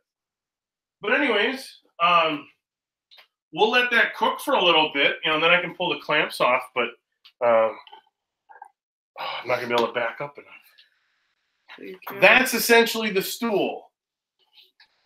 Bonking myself in the head. Was that a super chat? New member. Oh, he became a member of the Bojangles Club or whatever. Why are you wearing that like it's a cape? I don't know. So thank you so much, Thomas Kelly. Thomas Kelly. Appreciate that. So now when you comment, you should get the little saw blade, because that's worth the price of admission. But no, I really appreciate it, because I should tell you that this video is brought to you by the channel members, the premium members. They throw a couple bucks in the hat each month, and I'm able to, I ran out and I bought that wood. And also, if somebody wants the stool when I'm done, like I said, it's not my best work. I'm not super proud of it, mostly because I just wanted to show the process going through it and kind of hang out, shoot the breeze tonight. The leg curves are a yoke to make carrying stuff on your head more comfortable. Yeah, see, there you go. He's saying that the cutouts are like a shoulder yoke, like an oxen. See? I would have needed to make the legs longer because my head too big. You know what? You might be onto something, Sean. You might be onto something. That way when somebody says, sit on my head, or they say, sit on my hands. I don't know. Oh, man. So anyways, thank you to YouTube Premium members. Definitely appreciate that. And Megan as well. Saw blade, totally worth it. And I got it in the longer, I don't know, I don't set all this stuff up as well as maybe I should, but the longer you're a member of my channel, that saw blade changes in color. Yeah, like from bronze to silver. Yeah, to I still got to set more of that up, but yeah, something like that. But yeah, so hopefully you guys, I'm sure none of this was all mind-blowingly new to you guys. But hopefully there was something of interest you could pick up along the way. I keep looking at I got to change this. Yeah, why don't you just change it? Yeah.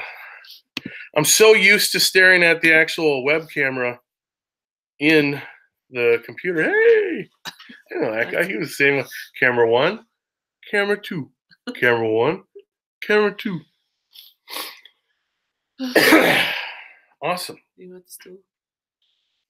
Yeah, I'll sit down here. You want to hand me that black cup? Whew. That was fun. We should try and get that in the background somewhere. Thank you. Then you'd have to face that way. Thanks, Brian. I appreciate that. Who stayed around for the whole thing? Raise your hand. I don't think you can do the raise your hand. You might have to comment. Maybe there's a raise your hand emoticon emoji thing. You didn't stay around for the whole thing. I did too. You went inside for water. Yeah, I was listening. We'll give it to you. Exactly, Sean. Exactly. Cheers. How would we do the giveaway? Would somebody want to? I don't know. I didn't overthink this. Because maybe we'll throw in an extra entry for each channel member, because I think that'd be fair. But I don't know if you guys want to cover the shipping. I'm guessing it. I wouldn't want to. If somebody wants, try and figure this out. We all have mines, and mine's not working right now because mine literally shut off because I'm done with the stool. I'll finish it up. I'll clear coat it or whatever. Throw my little signature stamp on it. Ooh, we could do a bidding. Maybe Sam started the bidding. Thank you for the $5 super chat. That's one way we could do it. Don't a bunch of people go throwing a bunch in, and then we change how we do it. But that's one way we could do it. I would imagine it's probably $20 to ship it, and it would have to be the U.S. I think I can do Canada too. Outside of my control for, if it's Europe or even anything in the EU, I'm sorry, out of my control. The international lottery law crap, it just makes my damn head spin, and I don't have the $400 an hour to hire an attorney to translate legalese to Wisconsinite. But hey, if somebody out there can do it. Jason Roush, thank you, brother. I appreciate that. $10 super chat. I feel like I should be on a poll. The more money that is getting tossed around, it doesn't feel genuine to sit here and just say thank you for it. I feel like I should be working working through college or something. You can get in the shot. Nobody's trying to figure. We're all family here. Trying to figure out how to get out. That's why I sat here. You're gonna have to show your face to get out. Thanks, Bear Creek. In the settings is a choice of what you want your finger to do in linea. I have no idea what that means. I don't know if it was something bad. Here's another thing too. When I was in high school, I was probably the 8 trillionth person to think this, but I thought I was gonna be a cool parent. My kid didn't even make it to like 4 years old, and I'm like, I don't know, kids still play with toys these days? I was so out of touch. What about what one? Greg, flowers. Yeah, I could. Thanks. My wife is telling me to keep up with the comments. What kind of blade do I use on my table? Dado stack. It's an 8-inch dado stack. At the time, was made by Delta. Delta no longer makes it, but it's the same patent number as the DeWalt. If you go to nickferry.com / my tool, just go to nickferry.com and search for my tools, like about me. I have it listed, the exact one that you can still get. It's the same patent number, but it's a different manufacturer. And I do like it for a reason, because it does not leave those little bat wings on the bottom. All right, kids, it's story time. I'm getting out a pen and paper. It's getting real. I love talking woodworking. You can't get me to shut up about it most of the time. What I really, and I did a fair amount with that dado blade. I mean, I must have made at least 100 different cabinets. Here's the thing with dado blades. If you have a straight grind blade, that's essentially the profile. If say you had like a high alternating top bevel blade, you'd essentially have something like that. And so if that kerf wouldn't be flat bottom. So then you switch to something like this. Sometimes like the breakers, they'll chip the corners. But both of their outer blades on that Delta set are nice and flat grind. And then the inner ones are really quite precision ground, the chippers, so that when you get a dado, it is a real nice sharp 90 on these corners. It does not give that kind of bat wing, and I'm exaggerating, but then when you have your board come through there, you see these little triangulations, and you can't use like my shop cabinets. And if you don't want to be shown, you better move. My shop cabinets are face frameless, and the rabbit is in there, and it's a decent cabinet grade ply. And I don't know, I just like it. So I like that dado set. So it's a good question. You want to catch up on some of these? I get yapping like Ox in the shop is in the house. Ox in the shop is in the house. What's going on, Drew? So if there's anything else I can draw, I would be happy to explain it. That's when I roll my eyes. Yeah. You got to speak up so people can hear you, because I was just about to make a funny story about that. So my wife knows that I love drawing when I explain things. I wish I was better at animating in my videos. It takes me forever to do those animations when I ever do simple stuff. But this is how much I love to draw, and this is how much my wife hates it. So I'll do stuff like this, and I'll be like, okay, so this back corner, we'll label that K. That's kind of the back corner there. and we're gonna have a little square in there, and then that's gonna be that'll be G, and then G essentially needs to move down and over, and to what we'll call label B, and that's basically me going into the kitchen, getting the garbage, and bringing it out to the bin, and that's how we're gonna plan on doing this, and eventually every other week we're gonna have one labeled R, respectively, and that's gonna be recycling. That's only every other week. So if we were going to say, we're going to say K to G, then scurry to B, and that is, we will call that weekly, so times weekly. So it would be K to G plus K to R. That would be times half bi-week. Okay, we're done. Yeah. I've literally done that, though. I've done real similar. I just want the point hammered home. And like I said, that's why I roll my eyes. That joke went over like a pregnant pole vaulter. I envisioned a much. I need a laugh track in here. So, hey, what's up, CJ's place? Which one were you? The next one. The next one. What's the height of your sled fence? I'd have to look, but it's in the plans if you buy the plans. The front, I guess we'll call it front. I had weird issues with the nomenclature on what's the front, what's the operator side. But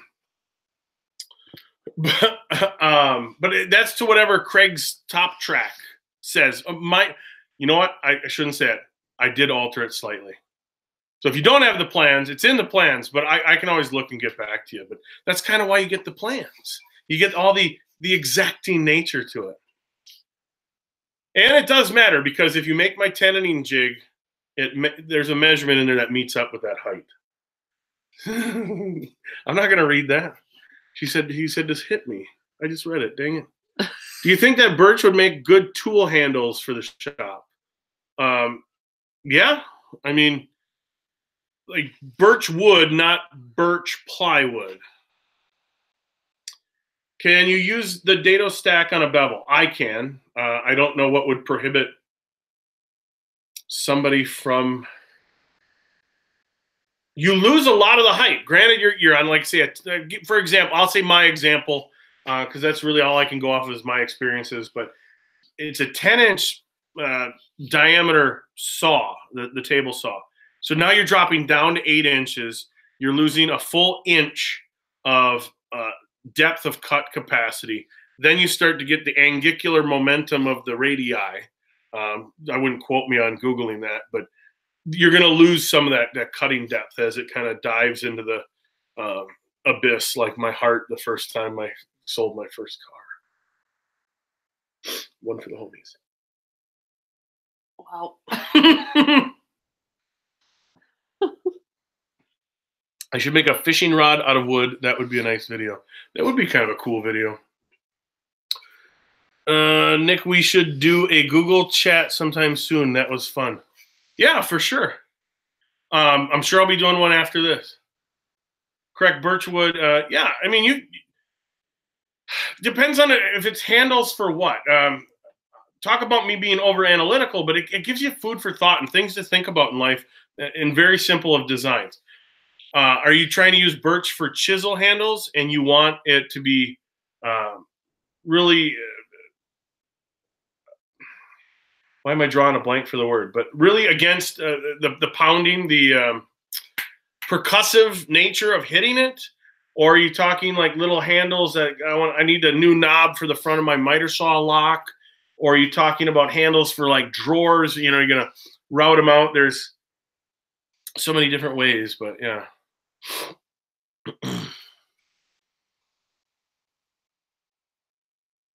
Why do all these YouTube woodworkers stray away from using nails in projects? I don't know. I mean, obviously can't speak for anybody else, but there's just so many better, more accurate ways to fasten things without having to clinch nails. Because if you're going to clinch the nails, you got to admit that's a different look altogether. If you're going to use cut nails, there's a whole geometry, and you're not going to necessarily have this small little piece of return molding on a mantle, and you're going to be jamming a big cut nail, like, you know, David versus Goliath and Jesus at the cross. But it's 8:55. Is that what we're saying? Oh, okay. So it'll be done soon. Oh, yeah. Well, I'm having fun now. Okay, fine. You don't want to say hi, do you? Hi. Don't make me chase you around the shop with a webcam. God, that sounds bad. That sounds like Child Protective Services would get involved. There he was, chasing around with a 1080p.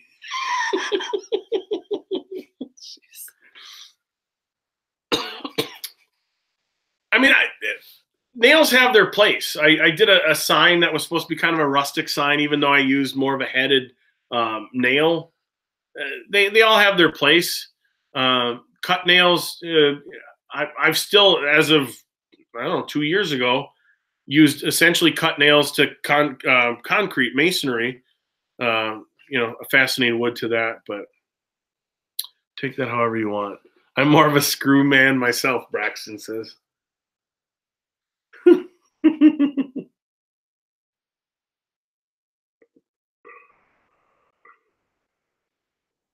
How do we want to do that? How do we does anyone want the stool? I'm sure somebody will say it.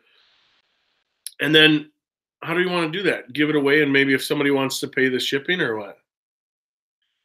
Or should I try and cover the shipping too? I don't have that many YouTube premium members. I don't know how you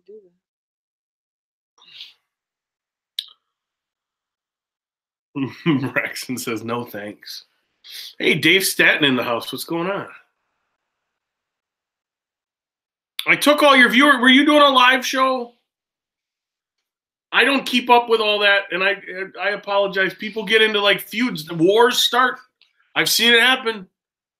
The scroll saw show fights the hand tool show, and it's into a death match, and then people got to rename their channels, and it's hard to wipe blood off of YouTube. It is. I've tried it.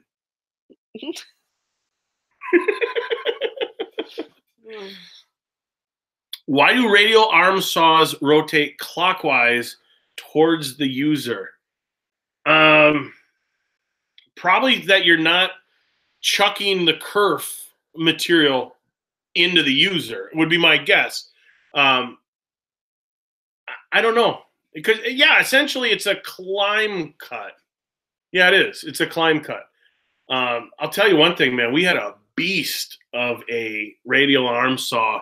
Must have been a 14-inch at a manufacturing company I used to work for. It was in their shipping department, and you could just just almost as fast as you could pull completely through 4x4s, pressure treated 4x6s, 2x12s, just, and it was rare. You'd have to hit a knot and be going fast, and it would just bind up on you. But save on shipping and send the stool down here to Appleton. Megan, you're from Appleton? That's so cool. I don't know why I didn't know that. I don't know. I'll pay you whatever if you sign it. That's I'm humbled by that. I was just thinking the funny ramifications. Like, yeah, I don't know. I just thought it was funny to me. Yeah, help me out. All right, so I guess how do we Nick, does the stool need a stretcher at the bottom of the legs? I'm thinking about making one for a child. No, it wouldn't. You'd have to literally have the stool up on 45 degrees and him sitting trying to rack it. You have 2 1/4 for those stretchers. Those screws are far apart. It's a good bite. I mean, obviously, don't strip them out because that's the only thing. And the joinery, you could have that little seat, that pocket be a little bit wider. And yeah, but Bud Light, CJ. What I could make a stool that with a beard like that. Jeez. Mike said, "Hey Nick, thanks for hanging out the Saw Stop users Facebook group. It's appreciated." Hey, no problem. I mean, contrary to popular belief, I paid for my saw. I bought it. I love it. It's the saw I wanted for a long time. I got a whole vlog on it. Yeah.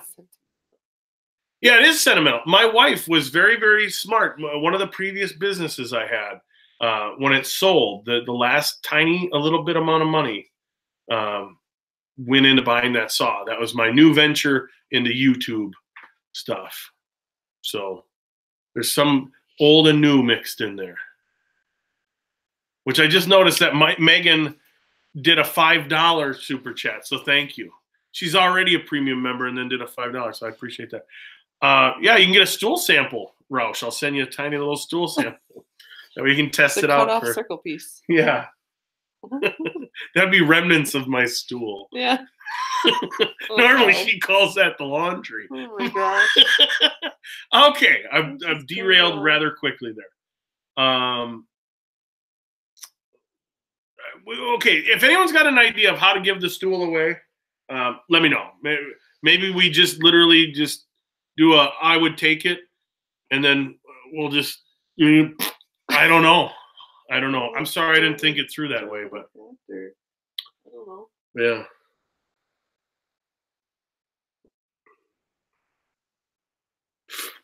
I know they got randomizers, but I'd hate to try and assign everyone a number and Picking out of my hat's pretty random. we'd have to get a new hat. This one's all stinky. Where's your hard hat? My hard hat. Where do I have a hard hat? Oh. I think they're still in my truck. Oh, okay. Because one of the sawmills that I went to, they require hard hats. We have a box. We have a box. We have plenty of boxes. Okay, so we're gonna put the names in a hat, or let's see what somebody else says. Give the stool to Megan. Megan said that. Sam, I say first super chat gets it. I vote to send it to Megan. What is the most overrated tool in the shop? I want to answer that. I want to think what it is. Okay, I'll play it from a sideways perspective. Sandpaper. Because if it's used for even 20 minutes in a project, that's overuse, and we shouldn't have to be sanding this long. See? How do you feel about that? Write a number between 1 and 100 on paper, then tell everyone who wants it closest without going over. That's not bad.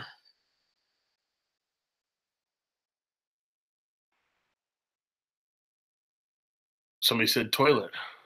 I don't know. Go on globaltruthproject.com and read The Present to see the truth about life and death. You can change the world on one page. Nothing is more important than reading it. You got to let me know if that's spam, because you're about to get your ass booted. Like, that totally is like, go to Global Truth. You can figure out how the world's imploding. Like, come on. You wearing 1 or 2 tinfoil hats. I'll convert from Bears to Packer fan. Oh, funny. It's spam. All right, I'll go take care of it. I thought we'd have a little fun with them first, but I guess not. Put them. Report, go to channel, remove, put user in a timeout. Oh my God, Melanie. Like, what the? You're going in a timeout, mister. Hide user from this channel. Oh my God. Okay, I just hit his thing. I hope it worked. But the button for hide user from channel is next to make moderator for channel. So sausage fingers, pay attention. Good Lord.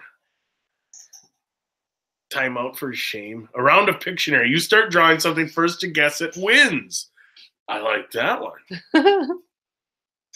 He's really good at drawing, though. Give it to Megan because she spells her name cool.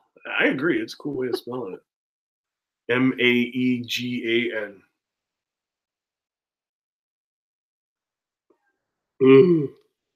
Make him go sit in the corner on the stool.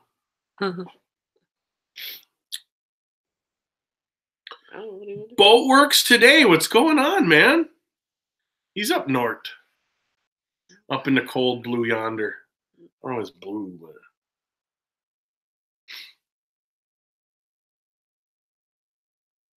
Bartley Bill said he's late to the party. Don't anyone tell Bartley what this is about, and we'll just mess with him for the entire time now. We just got done talking about nuclear diffusion is not a linear equation. Yeah. Yep. The preponderance of evidence was monumentally universal that there was no objection to the juxtaposition nor contrast in the data.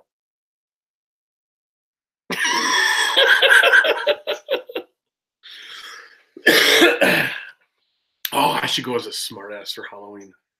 Yeah. Yeah, I think I can pull it off. I bet. So YouTube is underpaying hardworking video creators. Apparently. Do we have to stop talking about Bartley now? Yeah, I guess you could.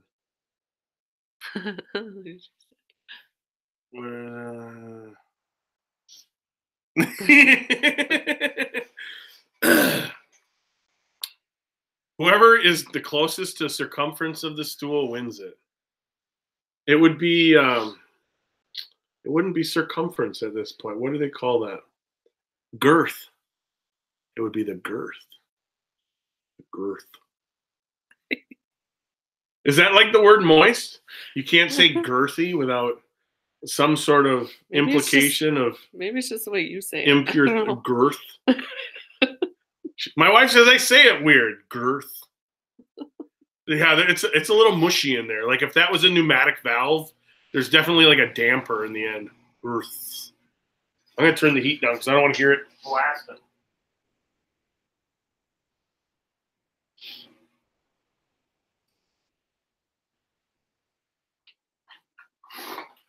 Girthy doesn't make it any better. Oh man, it's like my favorite holiday for girthification is Thanksgiving. Is everyone fine if Megan gets it? Are we cool with that? I can't say that. Hold on a second. I can't say that because well then the other person, they're like, I want it. Then he's gonna come off as the dick because like, oh, I want it. You just took it away from Megan. No. And then there's gonna be they're gonna go after tiki torches. Well, you need to decide what you're gonna do then. A little creepy too. It says I don't know what was creepy. Girth Brooks. That's funny. Write down a name on a tool in your shop, and everyone has to guess it and pay shipping. Well, if everyone's got to pay shipping, I got to do this more often.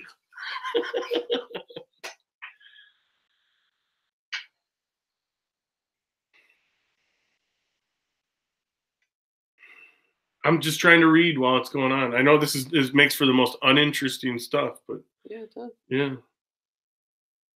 Guess what? I will pay for shipping, and you can pay back. LOL. I don't get it. Send it to Megan. Sterling Davis says, give it to the first one that can guess what your occupation was during WIA in Kansas City. That reminded me of the proctologist or whatever that gave up. He was sick of his job, crappy job, I guess. But he decided he wanted to be an automotive mechanic, and they were sitting there grading when he was in automotive mechanic school, and they said the first guy came out and he rebuilt the heads on his motor, and he did a good job, and they gave him a B. And then the next guy came out, and he actually did a full engine swap, brand new 350 Chevy crate motor, full engine swap, and he got an A. And the proctologist got done, and they said, well, we give you an A++. He's like, what's the plus for? And he goes, you completely swapped out that motor. And he goes, well, yeah, so did the other guy. And he goes, yeah, but you did it completely through the tailpipe. Oh my gosh. All right. My apologies in advance in case anyone was wanting the stool. That this derailed rather quickly. Let's get on to the stool thing. Give the stool to Megan. A lot of people are saying give it to Megan. Nick was a pilot. We got an over under if pot wood gets bought. Ooh, let's get back to that. We should go fund me and I'll buy pop wood and make it into something awesome. Why not? What does that mean? Remember Popular? I told you they went. They filed for their parent company. Yeah.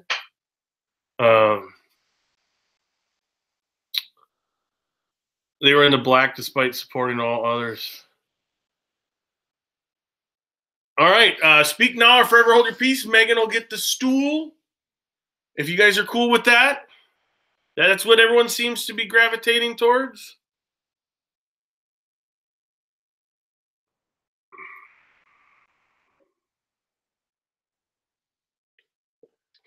Ugh.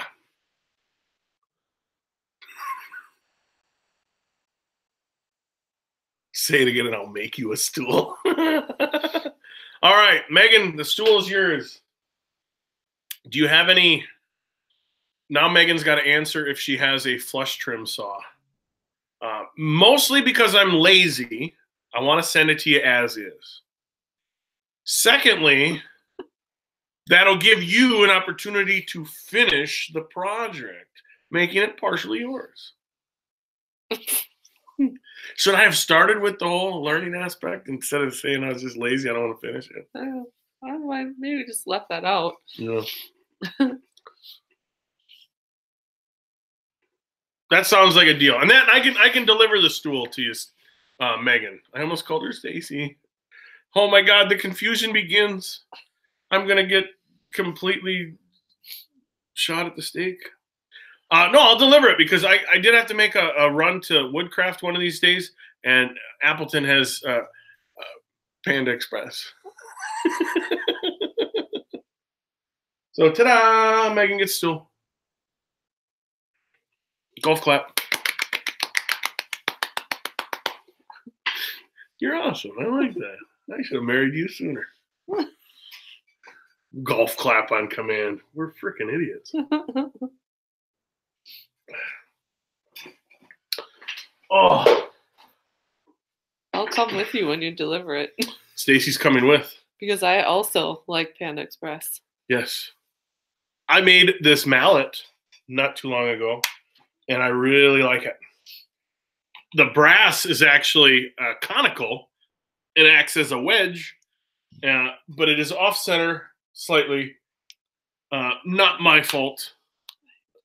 It is my fault. Did they screw him? Oh, I heard the Big Bang. Oh, Big Bang Theory. There's the wife walking through.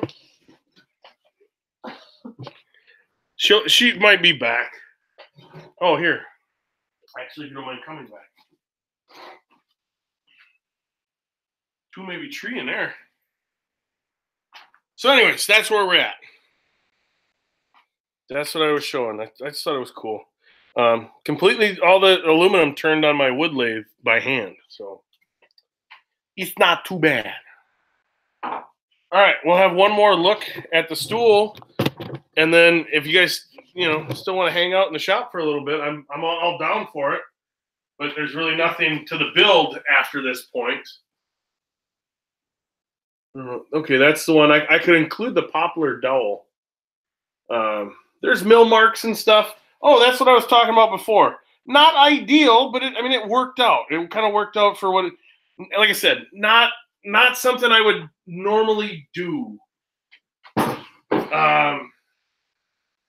That stool design, I wouldn't say is very near and dear to me, but that's kind of what it feels like. Because I've altered that. I can pretty much make that stool in my sleep. So it was weird filming it, and I enjoy and I appreciate you guys coming to hang out tonight while I filmed it. It was fun. It was a lot of fun. We might have to do this again sometime.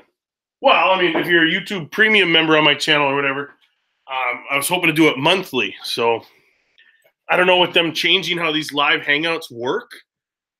I don't know why, how it's going to be from there, but why do I make so many stools? They were always my number one seller. A little bit of a backstory. I did the whole craft scene thing. I've been doing woodworking for about,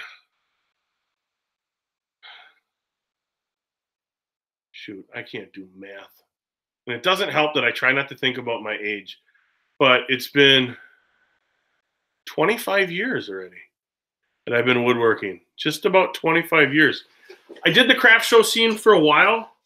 Ooh, okay. My stool's my other stool that I'm sitting on, that I didn't make, it's metal. The stools always sold. They always sold well, whether it's, like I said, you can shorten them up a little bit.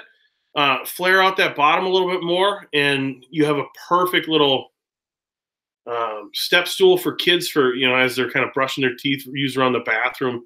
If you let them help out washing some dishes, stuff like that. But they always sold well. So, and I've made them out of all sorts of different material. That's the last iteration. Without a camera, I'd like to think I can knock one of those stools out in about 20 minutes. If I'm only making one. But I bet I could make 5 in an hour with batching. And I would imagine, still batching. It depends. It depends mostly on the wood, Dave. Dave is wanting to know how much I sell them for. I don't know the last time I made one out of pine. But I would at least try and get $40 out of it, even if it was pine. I try to get $100 bill if they're anything worth looking at. Your area will dictate a lot differently. So, and it depends on where you're selling. If you're selling it like a church kind of craft show thing, even like a straight grain maple one with just a clear coat, just maybe 3-4 coats of spray lacquer, I'd still have a $55 price tag on it. But there's also a reason why I don't make a ton of them anymore, because you kind of gotta play with what you're worth based on where you're selling. And it's just the nature of the beast. But what's going on, Kevin? And you sold them unfinished? No, most of the time I'd sell them finished. And it was mostly like a spray lacquer or wipe-on polyurethane. I don't have I've never in my life had a shop where I had a real good sprayable area, enough to where I invested any significant amount of money in, I've had like the tabletop little booths, but I don't even know if I'd pull one of those out each time I did a little stool like that. Yeah. Anyways.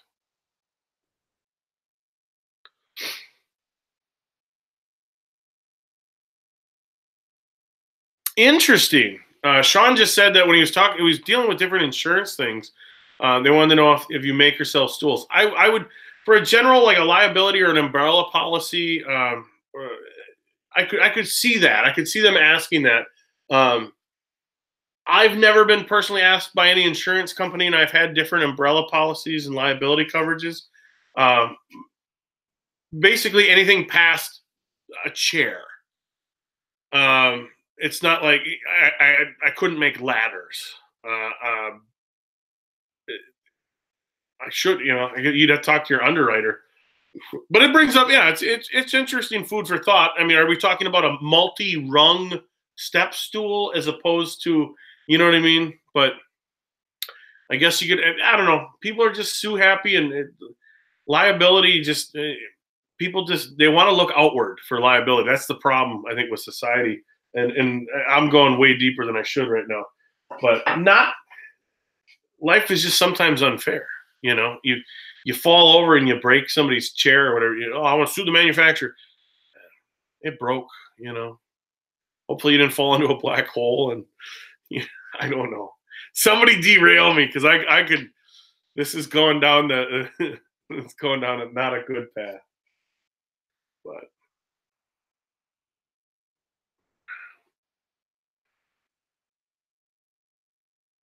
Dave, here's an interesting design point.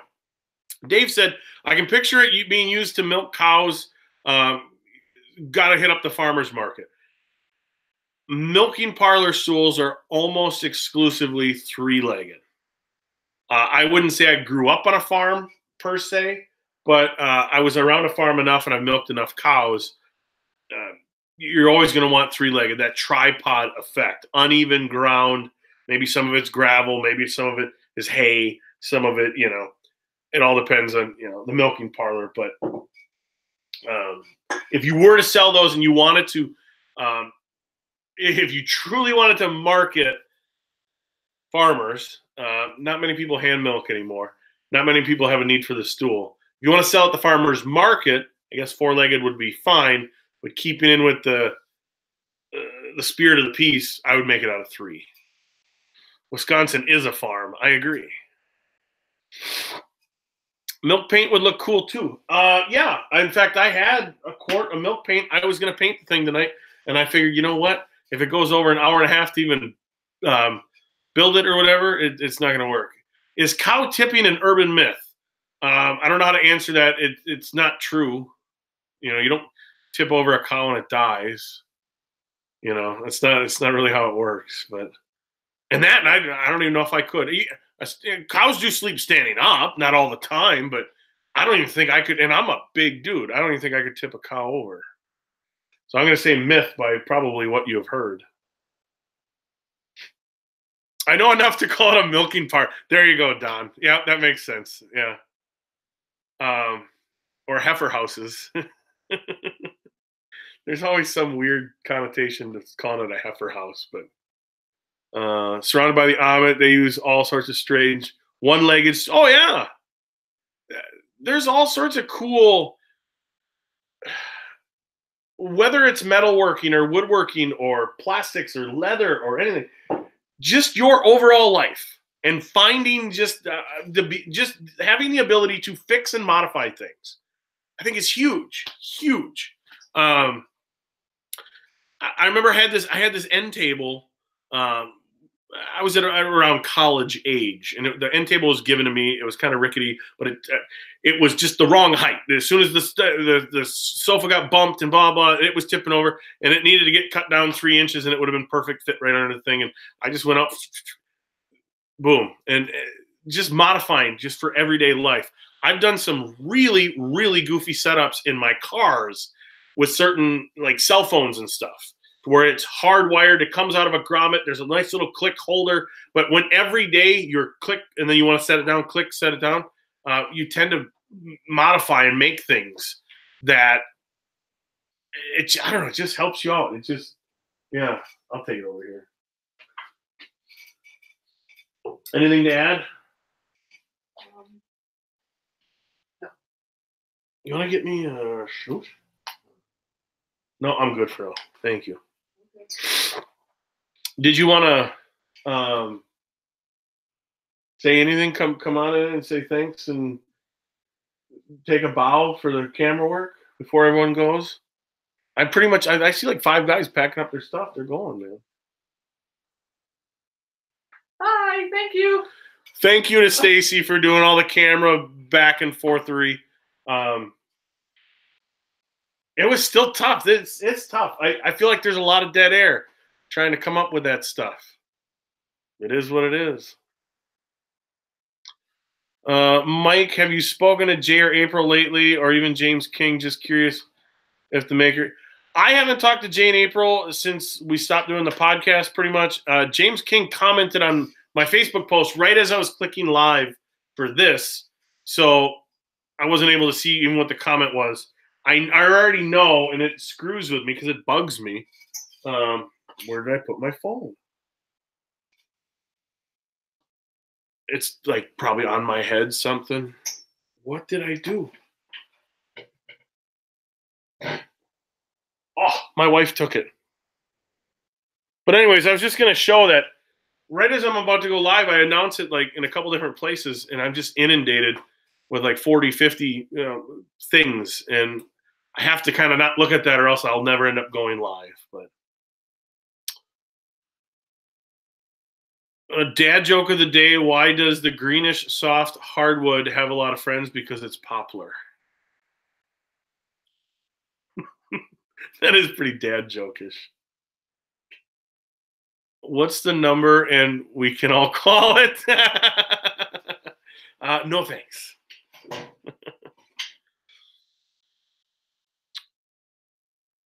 Oh, hi, Shayna. I didn't see that until just now. That was weird, that wink. My thing hovered over it and it winked.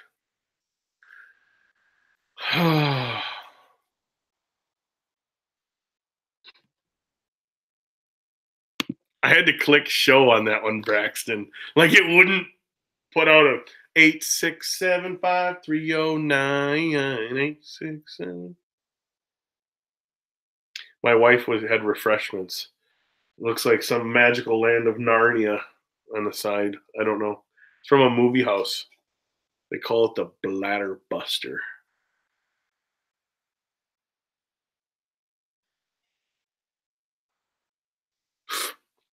Uh, what else you guys want to talk about? We should talk about other stuff. Oh, Megan, make sure to message me, like Facebook message or something. I probably won't get back to you yet tonight, but we'll figure out something on the stool. So, and again, in case I forget to say it, I appreciate every one of you guys that took your time out of your day and you're like, hey, let's go hang out with Nick in the shop. It's cool because obviously if nobody wants to watch, I don't turn on the camera. I just do the shenaniganery and tomfoolery by myself, which I'm totally cool with, but yeah. Woodworkers Depot, is it magical? Have you been there? I have been there many a time, and I wouldn't necessarily use the word magical. See you later, Don. Yeah. And Thomas Kelly is now a member because now it shows the person's name different. I appreciate this. It's humbling, the whole stuff. In your theater builds, have you ever done work for Frank's Productions? No, I haven't. And I wouldn't mind because one of the guys I used to do stand up with cut his teeth doing stand up with Frank. So, and I've seen plenty of his shows. Frank's Dinner Theater. But no, it'd be cool to do something because he'd have to have something mobile because I think that they move their show around quite a bit. But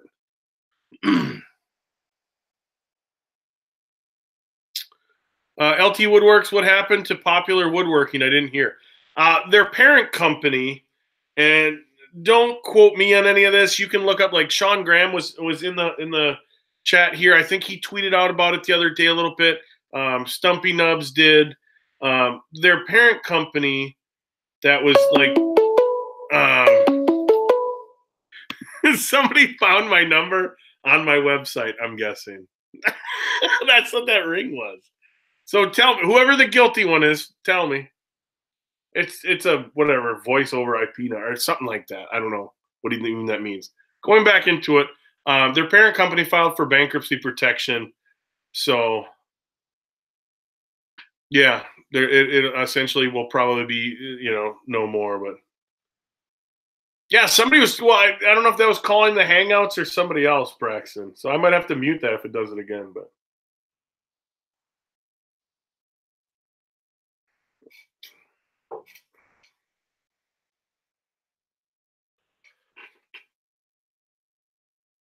well, there you go. It was Kevin Carpenter. Well, no, I'm not going to answer right now, but.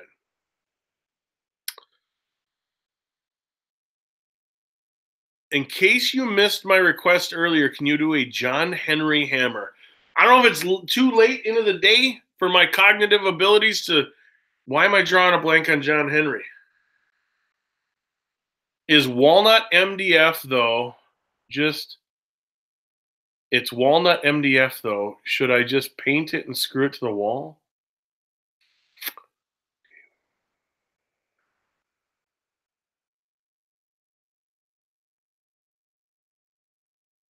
Oh, you must have been.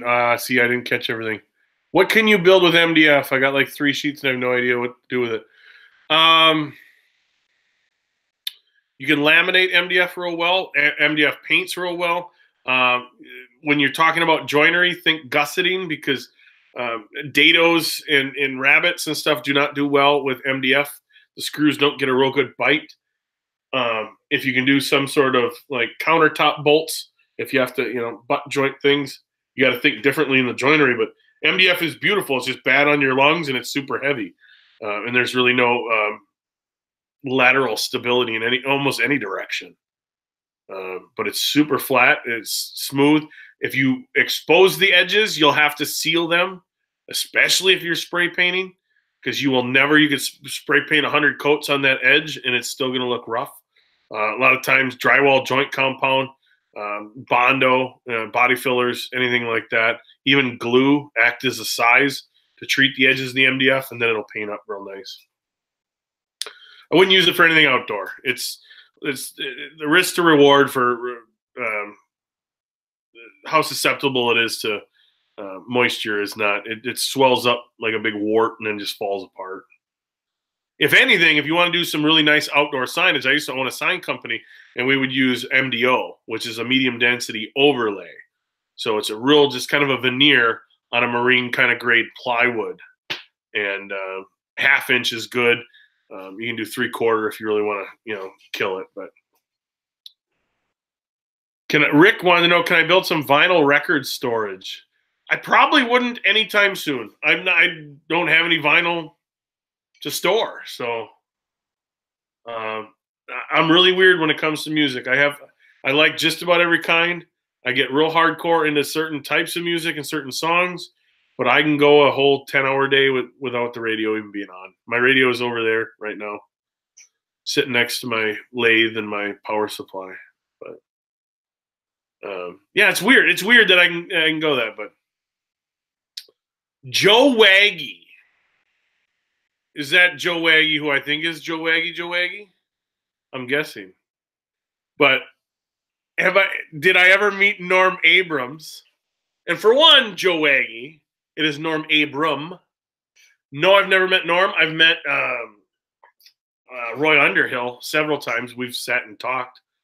But have I ever toured the new Yankee Workshop? No, I don't think it exists anymore because it was on somebody else's property. I'm guessing it's probably just storing like lawn furniture at this point. But I listen to several podcasts. Are you involved with any podcasts? Sergeant Maker wants to know. Yeah, I started the woodworking podcast, and that was with the initial test run was with Matt Cremona, and Jay Bates, and then that went to Jay Bates, myself, and April Wilkerson, and we did, I don't know if it's a season, I don't know what you want to call it, like a year of that. And then Jay and April didn't want to do it anymore, so now I'm doing it with my friend Bob Close, who's been woodworking for 40 plus years, phenomenal craftsman. And we just don't get to record as many of them as often as I'd like. But go to thewoodworkingpodcast.com. You can catch all the old back episodes and all the newest stuff. And if you're into the podcast, type thing. So, favorite In Sync song? Oops, I did it again. Is that no? Or is that? I bet you I could find one. I know my wife would know. I don't know. Hit Me Baby One More Time. I don't know what. Okay, I don't listen to a lot of In Sync type stuff, but I mean anything from hardcore gangster rap to old country, Hank Williams, a lot of jazz, Mozart, Bach, Beethoven, that kind of. I mean anything and everything. But I guess you got me on the first one. No, I don't listen to a lot of In Sync. But I mean I like Taylor Swift. I like her music anyways. We're going down a weird rabbit hole. I would totally be a guest on the Woodturners Anonymous podcast, Jason. We got 2 of the people of that podcast in here. So, I mean, you guys could vote me in for a guest appearance. I've got friends in safe spaces. That would be a Garth Brooks remix I definitely wouldn't listen to. What about Hank the Third? Yeah, not too bad. I've seen Hank the Third in concert, actually in Appleton. So he's definitely more rockabilly. And if we go to that genre, I would definitely like Mike Ness. His Under the Influence album. Oh my God, some covers, some original, good stuff.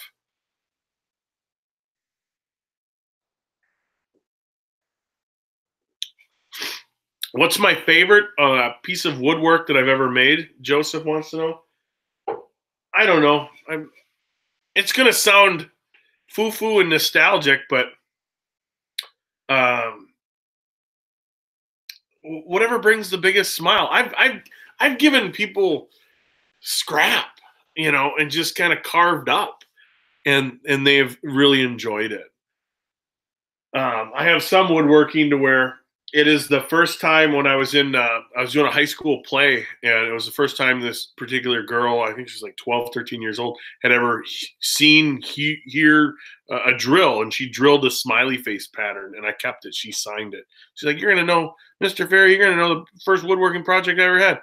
She was my very first subscriber on YouTube, oddly enough, too. But, okay, that is Joe Waggy, the one I was thinking of. Bloodhound Gang, Charlie Daniels Band. sitting on a bar stool. Charlie Daniels came on the other night, and I was just, yeah.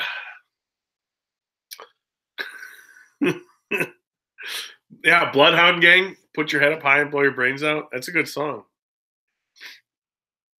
That's crazy. Oh, here, maybe let me do. See, now that I'm operating, Stacy had left. Now that I'm operating this all by myself, it takes me a little bit here. Braxton and see, I don't know how to clicky now. Screwing it up real well here. I put the link to join, I think, Braxton, in the few. If you want to pass that along to Jason, that you can see how long that took me. But Thomas Kelly, thank you so much for the super chat, becoming a member. Have a good night, man. Zach Brown for me. Okay, Boatworks today is singing Zach Brown Band. Yeah, I agree. I heard the ding. There you go. So, okay. Do I still build sets for musicals? I'm just getting into making and have young kids, so I've thought 10 years volunteering to build sets. So I have thoughts of me building in 10 years volunteering to build sets. Yeah, I do. I just headed up a project this past Christmas. I got enough footage to edit together. If anyone knows of an editor, I don't know. I wouldn't know where to even begin on some of these because I wouldn't even know how I would get the rough footage to somebody. But I have probably 20 videos that are completely shot. The project is done, gone a long time ago. And I've never brought myself to, editing the video. Yeah. Yeah, Sergeant Maker, that's a stool. That's what I made for the, And the reason that Megan knows what it is, is because she won it. By popular opinion. I'll pull the clamps off. It'll be easier to.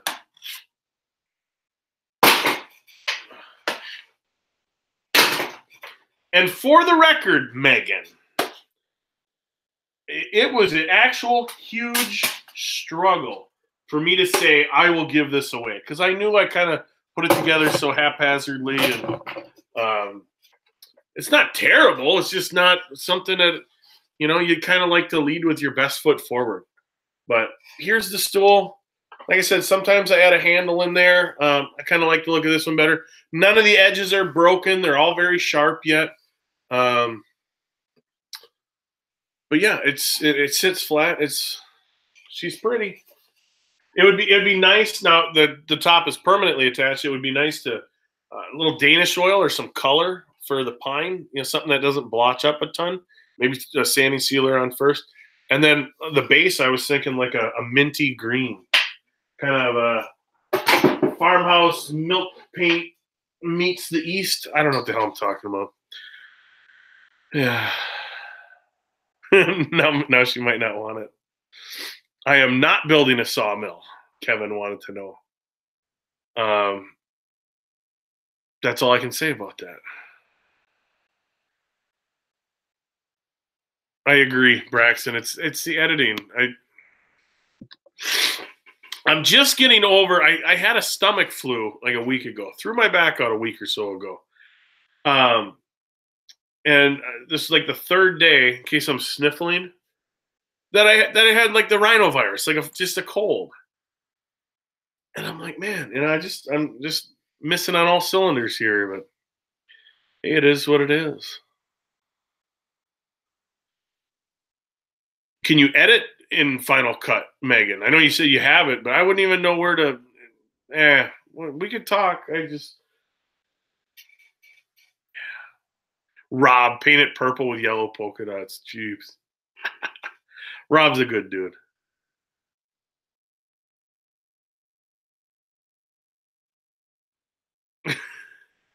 Stomach flu causes thrown back, ? You do the flu wrong. No, I threw my back out first. For those that don't know, I've about 5 broken vertebrae in my back. It's from a time where that Joe Waggy character that was commenting. Him and I hung out and were stupid with motorized things. The curb jumped out in front of me.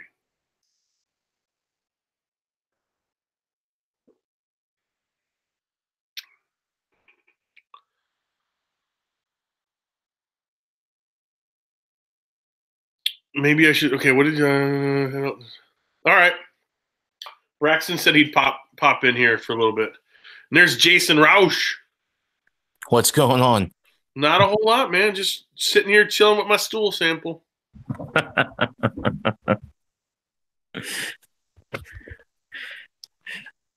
Don't get much.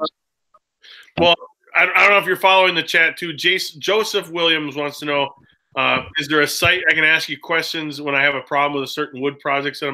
Yeah, you can email me through my website, but granted, I can't hold your hand through every small project. I'm more than willing to help if I have the time, but understand that I might not get back to people email-wise right away, which I think I do a pretty damn good job at the comments on my YouTube channel.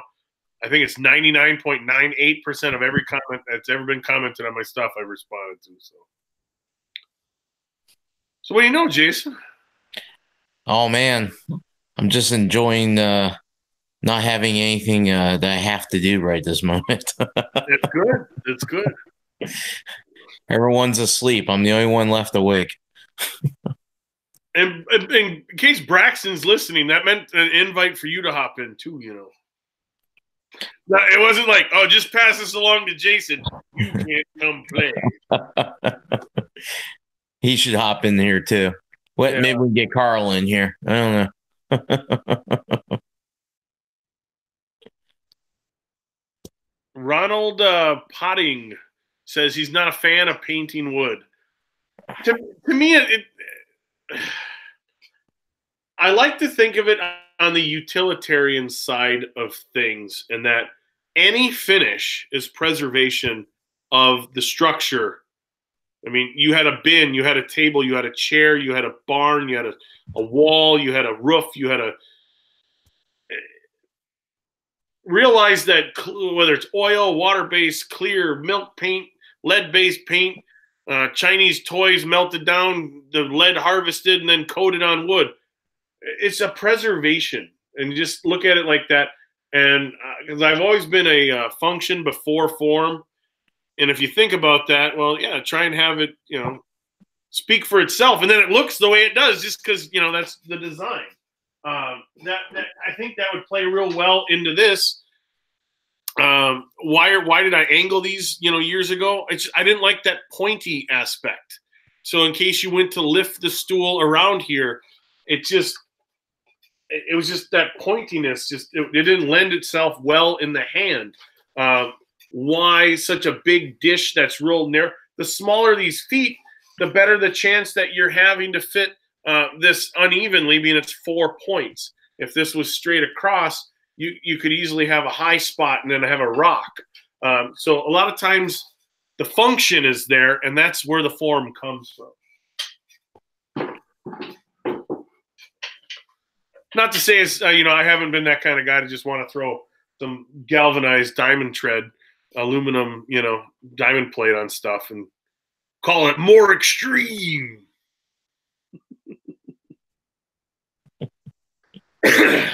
Greg Flowers wants to know, what wood should you paint? Which ones should you stain? Totally doesn't matter.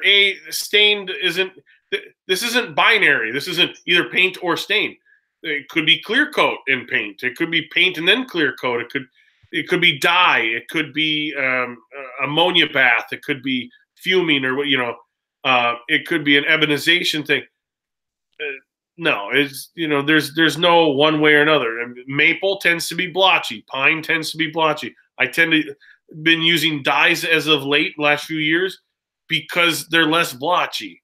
Like this curly maple mallet handle I did, that's a dye. You know, it starts out as, you know, maple, almost kind of a blonde with grayish hues to it.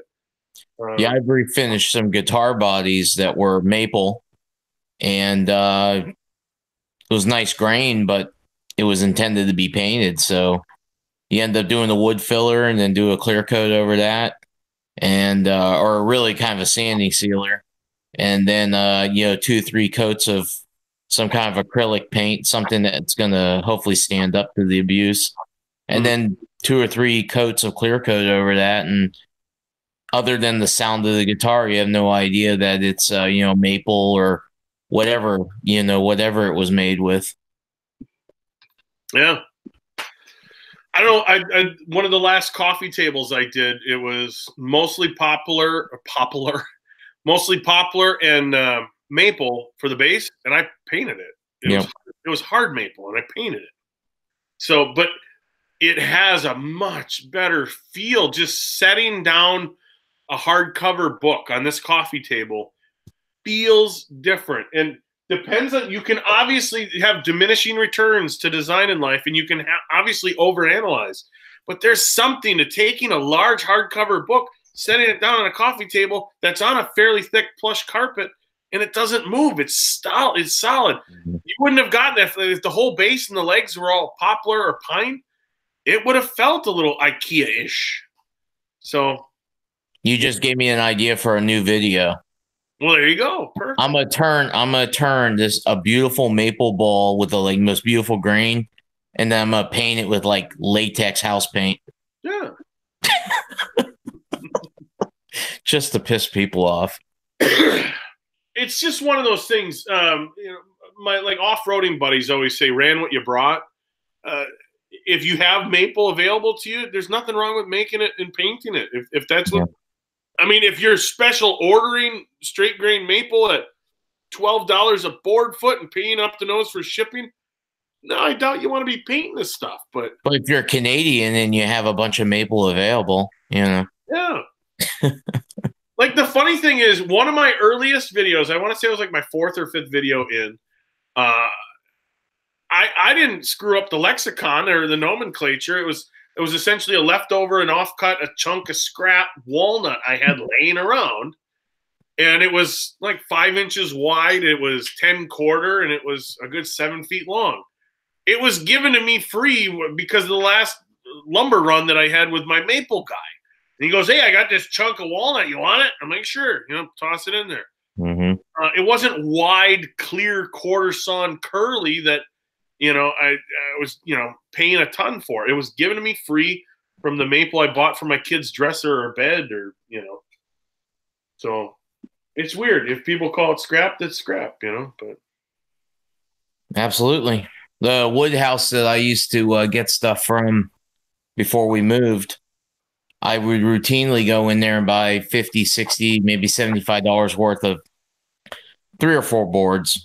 Yeah. But they'd always have these cutoffs that no one wanted. So all I had to do was say, what do you guys want for that? And they say, stack up what you want and we'll figure it out. Well, you get 10, 20 pieces of cutoff stacked up, and they're going, no, that's not enough. And they add another 10 pieces to it. And next thing you know, they're like, yeah, give us $20. You can have it all. That happened more than a couple of times. And it was great because those were pieces that I would take home and either turn small projects out of, or some of them, what they consider cutoffs, were big enough to me to take and glue into layer. I would layer 2 or 3 different types of woods together and make those into bowl blanks. Yeah. I did that several times. Hey, look, there we go. Hey. There's Braxton. There's the man. Now, and here's the thing, too. If you don't know how to haggle, and I'm not saying be the most just scrutinizing, cheapest, thrifty, penny pinching tightwad. I'm not saying that. But if you don't know how to haggle, then you're just not living life to its potential. Yeah. Because, I mean, I don't know how many times, and my straight grain wood guy knows this, and he'll take some shit that he can't get the full 8-foot thing, and it's broken half, or it's overspalted, it's pumpkin, those boards, and you just know, like, that's the freebies you get when you order enough with them, and you kind of tell them what you want by going, well, what are you going to use this for? It doesn't look like you could use it for much. It seems kind of punky. The only good part is on this end here. Oh, why? You want it? I'm like, sure, toss it in. I mean, you got to kind of know that. And and I'm not saying go in and buy 5 board feet and think the guy owes you, you know, the city of Versailles or whatever. I'm just saying, it's just, you go in there, he's got a couple little chunks laying around, and if you're buying $1,000 worth of wood, well, yeah, I mean, why not? He should be measuring them a little bit better for you, or at least you Preach on, brother. yeah.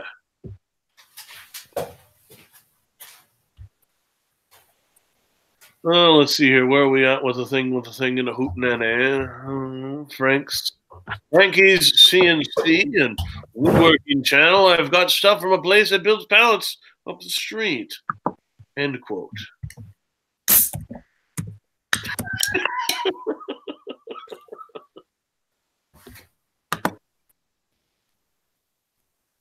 Yeah, Sergeant Maker makes a perfect point too.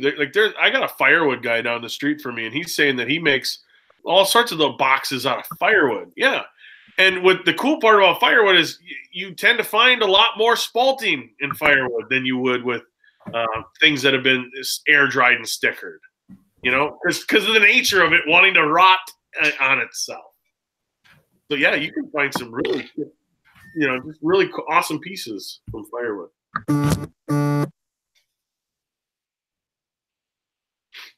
I just caught somebody said, "Are you sick of epoxy tables?" Yeah, I have to agree with that.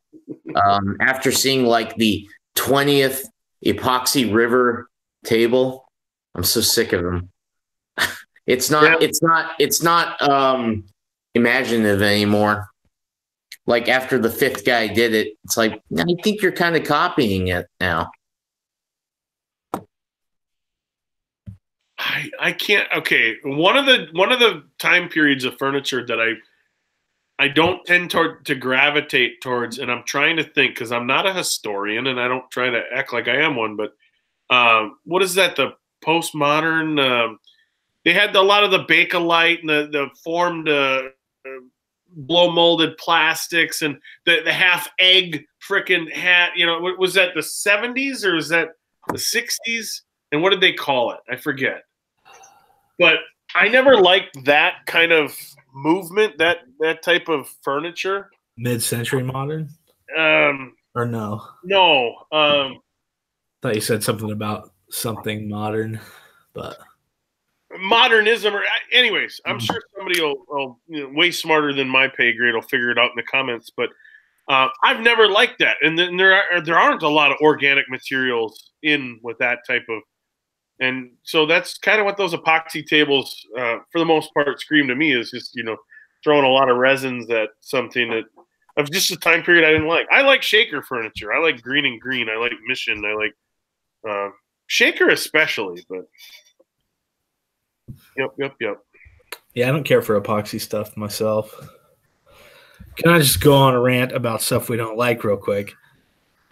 Everybody, quit gluing colored pencils together and turning them. That's all I'm going to say about that. I just love all the comments. Some people get super serious about how wasteful it is. I can't believe you would do that. But then when people know to kind of take digs where they can, they're like, 82 kids in Africa could have eaten those pencils. Like they make the being wasteful and food famine argument, and they kind of bridge it. I don't know. Either way. I saw one with melted crayons the other day on Facebook. Oh, don't even get me started on that one. Yeah. What am I say about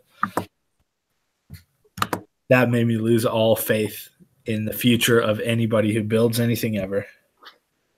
I have a very similar feeling when it comes to oil finishes on high wear surfaces. Yeah.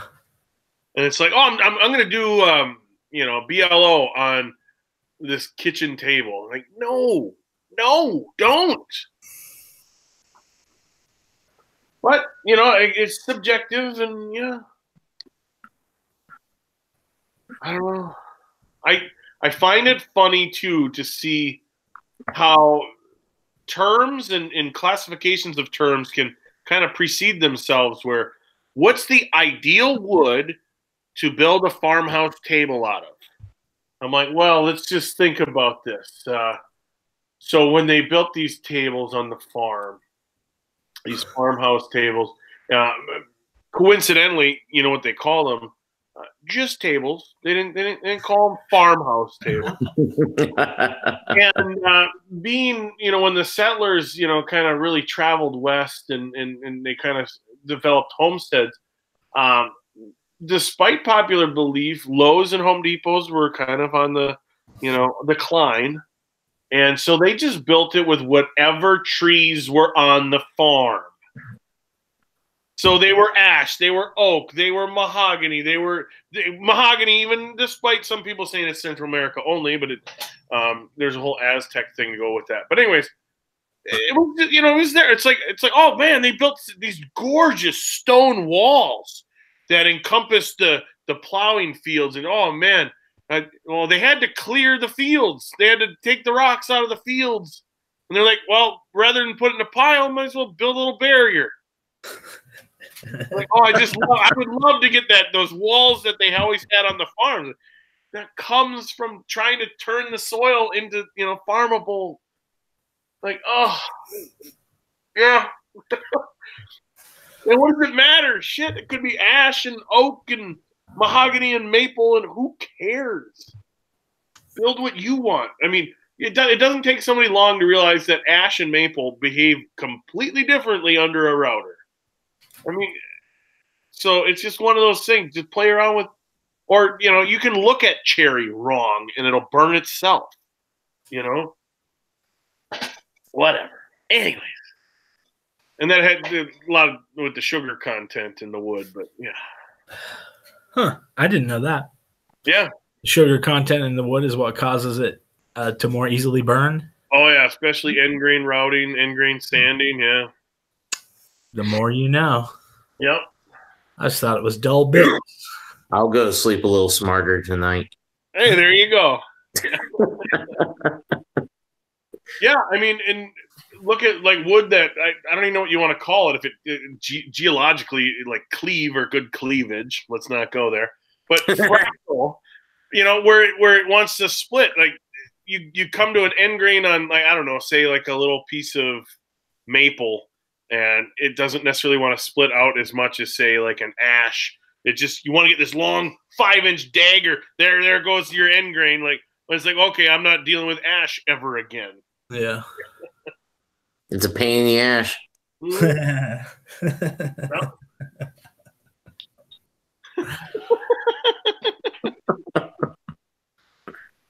Well, Braxton, what was that you were turning recently? You said it was like you're turning stone. I forget what it was. Stabilized spalted hackberry. Yeah, that's what it was. That sounded like it was a nightmare to turn. I have it. Oh, we gotta pay attention to the outside here. Well, yeah, I've been watching the chat here. Oh, okay. Trying to, anyways. Kind of an interesting piece, but I ended up blowing it out the side. It's super brittle and it was absolutely terrible. Well, you guys maintain it while I go to the little girl's room. Okay. Absolutely. You go to the little woodworker's room.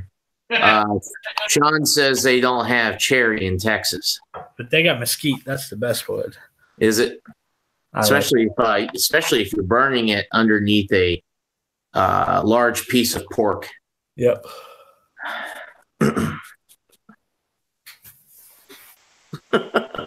I like turning it though. Holy shit! I don't know. Nick just turned this thing over to us.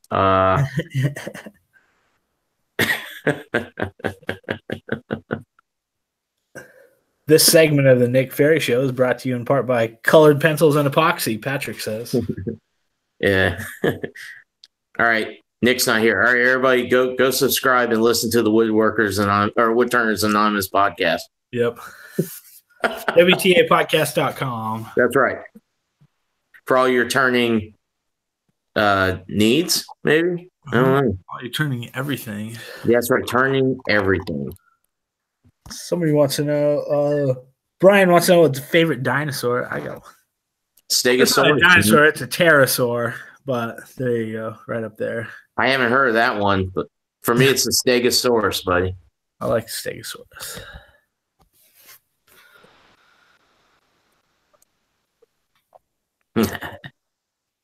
Negative. I don't have anything with a negative rake on it. I don't really have. Neither do I. Scraper. That's what worth the effort, Sean. That's you a negative rake convert, but no, I haven't ever used anything with a negative rake on it yet. Mike Fulton. Whoa, what's a pod? They are coming out of the woodwork tonight. I'll say. Hang on, Mike. I got an invite coming your way, buddy. You gotta get in on this Mike Fulton goodness. I don't have anything negative rake yet, but I am interested in one of those negative rake carbides. Yeah, the new inserts. Yeah, I definitely want to try, especially when Carl said that I can just replace the insert and use the same handle. Yeah. I definitely want to try that. Yeah, for sure. Mike Fulton's in bed. Anyone turn a baseball bat that's been used in a game? I haven't. Not turned a baseball bat. And that was actually one of my goals when I got the new lathe because it had a longer bed. Right. And I wanted to turn one for my brother. He, for some reason, he decided he wanted a nice baseball bat. I don't think he ever bought it because he moved to Hawaii. And I'm guessing that he probably never bothered. But I'd still like to do that for him. Yeah, that'd be cool. What sort of lathe do you have? I will hopefully be turning one, and my kid will use it this summer. Hopefully. Nice. That's awesome. And because I only have 2 seasons that they're eligible to use wood yet, so I didn't know until last season. And my oldest boy, who's I don't know if they're listening, but is a better hitter, but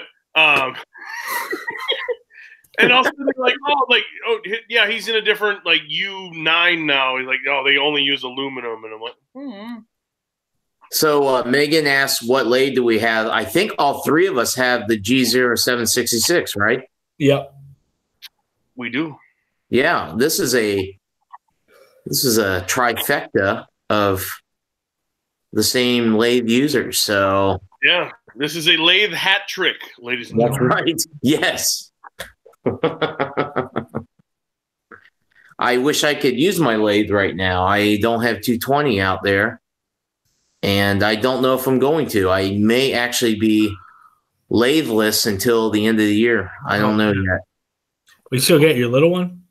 Yeah, I got my little one, so I got that set up right now. I think I'm gonna try to at least turn some pens and stuff like that, just to kind of get back into the back in the mood of it, you know. Dave's got a very good question. Now, granted, he's saying flush trim bits. We'll just omit that for a second. Do you guys prefer upcut or downcut? The difference in which to use and when confuses the hell out of him. If it's in a router table, I like downcut because it's pushing it up so my collection can get it. If I've got in the CNC, I like upcut as well because it's going to draw it up or push the chips up, I should say. Oh, I can only reach my upcut one. I was going to try and show it. Sure. Yeah, I mean, picture whether it's basically the chips and which way the chips are going. So essentially, if you have your, say your helix or whatever, and it's wanting to expel the chips up, there's your upcut. Versus, like you said, if there's one in the router table, no, that would still be an upcut. So you'd be going the opposite direction. Let me see here, blah, blah. That would be a downcut. And so the spiral is going to be shearing in the opposite direction. Oddly enough, for even like a lot of dados and rabbits and plywood, I prefer the downcut, and it clogs up, and you got to be very diligent about vacuuming it out so you don't break it, because I use solid carbide ones, and they're a little brittle. But you never get tear out because it's pushing down into it. You never have to worry about veneers on birch plywood and stuff tearing out. I wish I only have, this is a bad one to show anyways. This is an eighth inch upcut, but. So Sean said you have two 15-amp 110 circuits. So Sean, my situation right now is I'm selling my house of 10 years and I'm temporarily renting, which is hard for somebody that's been owning a house for 10 years to do. Trust me, it's not. It's a real ego killer.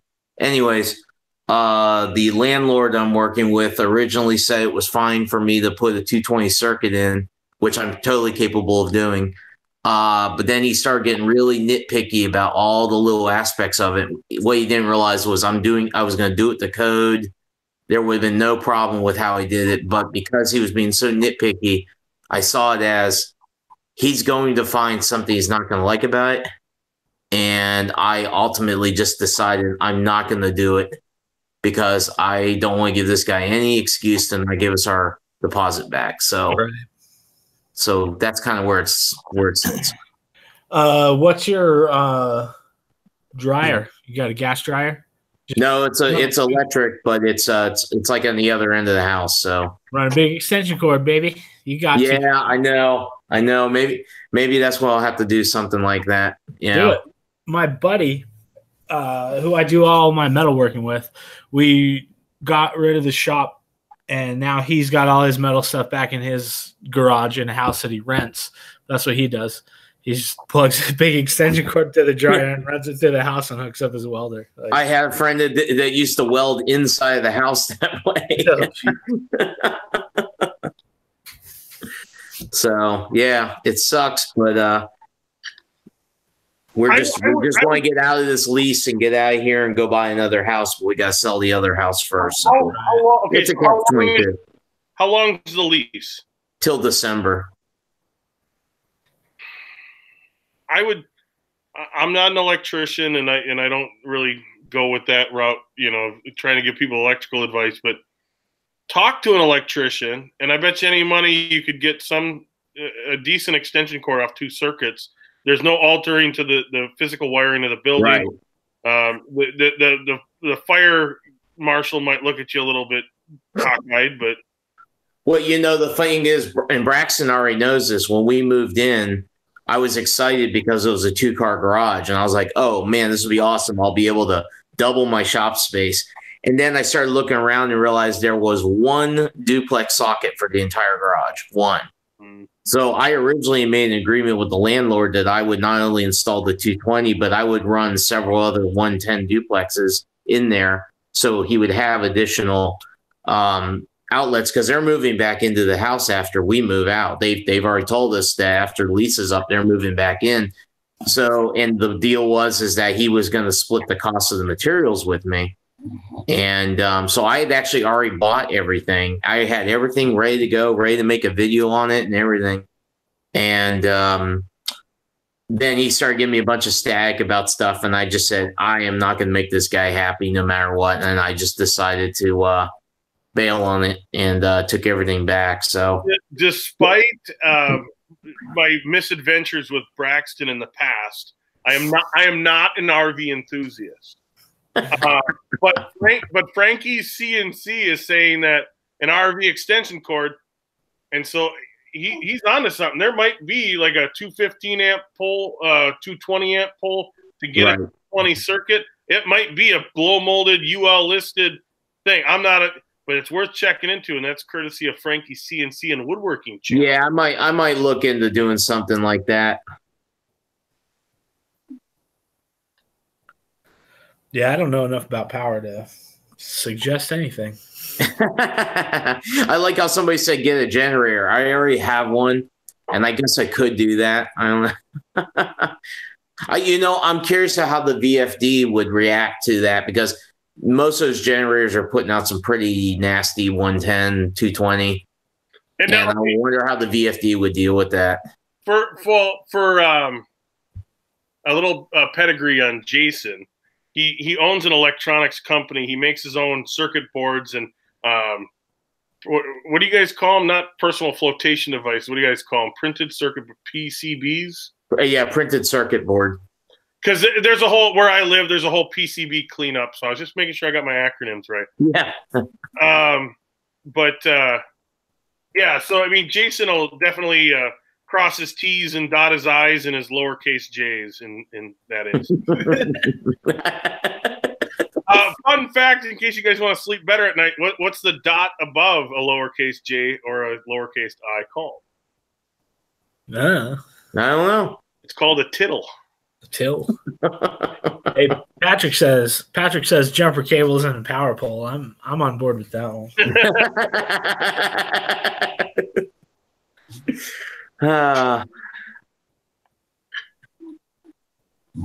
Sean says he's been running his lathe off the generator for 7 years now when he works the shows.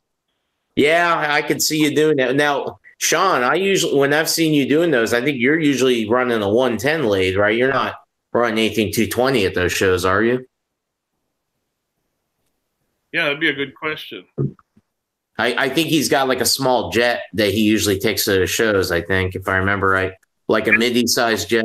The one thing I do know about RV and generators is those little Honda red and black units. Yeah, those things are awesome. They're so quiet. And I mean, because they're designed to be in campgrounds and stuff. And then a buddy of mine grabbed the generator from Harbor Freight. It's a little 1 foot cube deal. And that thing is as loud as like a freaking little weed whacker going off. I mean, yeah. We've got a portable generator, but it's like one of the bigger ones you got to heft around. And it's loud. It's pretty loud. Lord of Wars 351 said, us Australians are lucky we have 240 everything. Hey, I agree. I mean, I would love to switch to metric just for continuity of the species. But, you know, what did they do in the last study? Like 9/16 of all metric users prefer standard. Joe Waggy beat me to it. Oh, that's good. You know, honestly, I use metric for anything. If I'm doing in CAD, if I'm doing circuit board design, if I'm doing 3D modeling for 3D printing, I use metric for all that stuff. I just find it easier to use. I really do. But John said we don't have three-phase everywhere in Australia. Well, we don't have three-phase everywhere here. So. We don't either, but, you know, I've got the VFD. I think yours and Braxton's both have the VFD on it, so you can get away with single-phase 220. Which here's a neat little anecdote about community. And I know everyone does the whole kumbaya, tree hugger, everything's about community. One cool thing that legitimately is cool, Braxton, myself, and Jason all have the same lathe, but also does our friend Rich McNatt. And his the VFD variable frequency drive, for those not in the know, is made by Delta. Delta, the company, not necessarily Delta, the bandsaw, but conglomerate. And we've never really, I mean, mine has a hum, and I've been to Vegas at Braxton's, and I've been on his lathe. It's the same noise level as mine. It's just kind of to an annoyance of, if you're not using it and you walk away, you hit that red button to get the VFD to power down. But Rich, his VFD right from the factory was just this loud, obnoxious hum, and he dealt with it for like 2 years until he asked Braxton, hey, is your VFD super loud and hum? And I'm like, you know, no, none of ours does that. You should check into that. So, you know, I don't think I've even ever heard mine hum. Oh, man, right?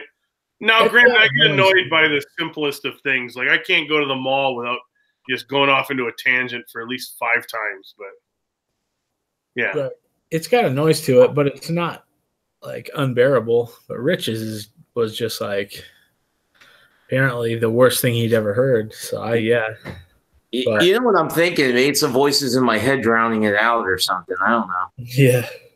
And hopefully I'm not calling you out too much here, Waggy, but people see him commenting.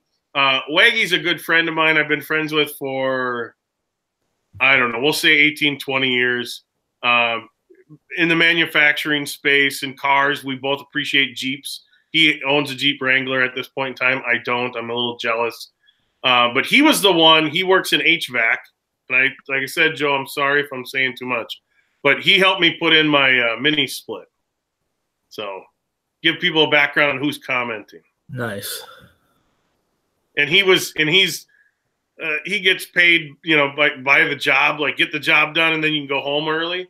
So he was not akin to me trying to, hey, slow down, let's film this. And he's like, no, I'm drilling a hole. If you get it on film, you get it. One shot. Yeah. Good man, that Joe. Yeah. And Joe does a really killer Harley impression, you know, just with his mouth. And I've yet to get him to do it twice in 20 years. So, but from the first time, I remember it was really good. I know nobody likes inside jokes, but I mean, he literally just did a Harley impression one night, and I thought it was a Harley, and I've never been able to get him to do it the second time. So. Huh, that's crazy. Yeah. What was it? Frank Caliendo, you better watch out. I know I'm not in tune to, you know, Frank Caliendo was probably 10 years ago, but. Tanner Smith is asking, hey, Nick, who are these friends here? I don't believe I've ever seen them before. Yeah, okay, I'll explain who they are, and I'll try and get them to comment their channel links in the thing. You used to be able to click on somebody's name and go right to their channel. Should be able to. The one in green, it's different on every screen, but he's in the middle, and I'm like tapping him in the head right now. I don't know if it's like that on your screen, but Jason's got a woodworking channel here, and he's also got a second channel for his electronics, and he also gets into model railroading. Oh, I got to click show. I'm gonna make him a moderator so you guys can kind of differentiate between him, and I'll have to make sure to remove those because they can moderate my whole channel. I guess now is see, now he's got a little wrench on there, so that's G. Oh.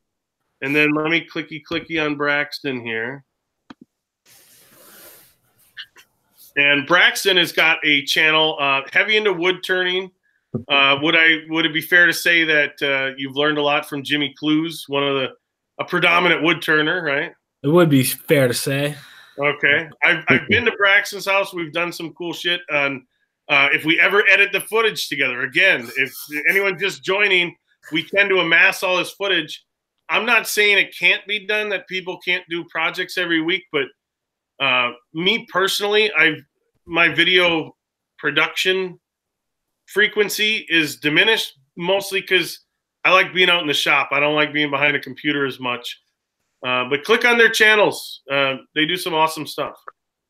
Thanks, Nick. I meant mostly Braxton, but Well, Jason and Braxton and I go way back, so we can rib each other. there we go. At least what, 4 or 5 years, 6 years? I'd say. Yeah. It's been an interesting roller coaster. It has been, and and if at any point, Jason, you want me to shut up, tell me to shut up, and I genuinely mean that. But Jason had an instance like a year or so back where his wife was involved in a really terrible accident, and it was in my neck of the woods. Community, man. I picked him up from the airport. I drove him up north. He was with his wife, could do his thing.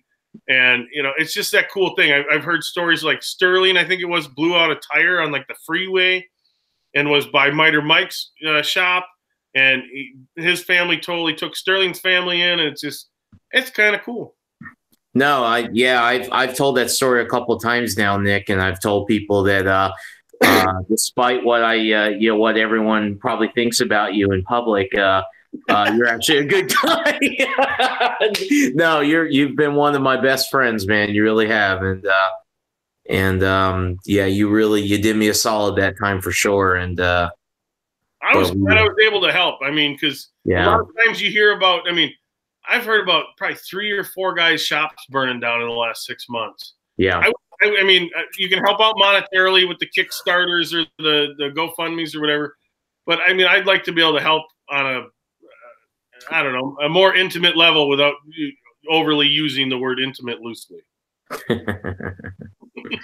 Well, I mean, I remember back even years ago, a couple of guys had their shops broken into and had just about everything stolen out of them, things like that, you know, and people would definitely step up and try to help. I mean, I've had my ups and downs with the maker community for sure. I say what I think, and I know I've pissed people off before with the stuff I say sometimes. I don't lie. I tell the truth about what I think. And, I'm honest to a fault for sure. But all in all, there's been a lot of really good guys and women that have been part, of the whole thing that, can definitely look back and go, those are good people. And those are, people that I hope to stay in touch with for a very, very long time. Yeah. And you're definitely one, I mean, you mentioned Sterling, Mike Fulton, Steve Carmichael. I've said for years, Steve Carmichael is probably one of the nicest, genuine people I've ever met in my life. Yeah. I don't think there's anyone that could refute that, And that's just to name a few names, if we're going to name drop, John Lockery wants to know if I'm going to do this as a weekly thing now. I can almost say with a resounding no. However, I like it when it's impromptu. However, with my YouTube premium members, I feel like there should be some notification. And I literally notified it, and then the next morning I woke up sick, and I'm like, come on, really? But Megan said we should be wearing matching overalls. I have a pair, and I will wear them on the next if we do this again. Unfortunately, I don't own overalls, so sorry. You should.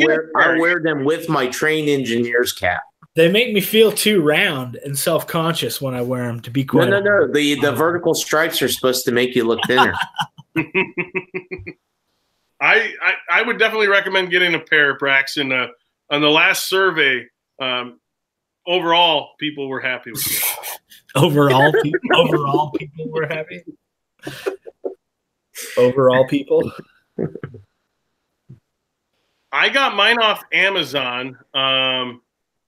That's where mine came from. Yeah, it was hashtag Team Fat. I can't say that. Let's see here.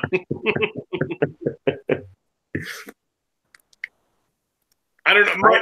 My previous job before right when I started YouTube that I was still doing, I was up and down ladders and scaffolding on a regular basis, anywhere from about an 8 to a 12-hour day. It never really went less than 8.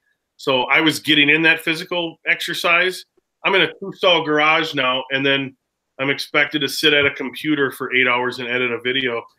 Yeah, the pounds are packing their way. They're finding their way to my section of the world. I've never been considered skinny, so I just embraced it. Luckily, my wife did too. I'm going to read Lord of War's comment here in a second, but anyone that's watching that has the ability to leave a little, chat thing in that chat section, say hi, say something from somebody we haven't heard from, maybe sound off from where you're from around the world. That's always kind of cool to see.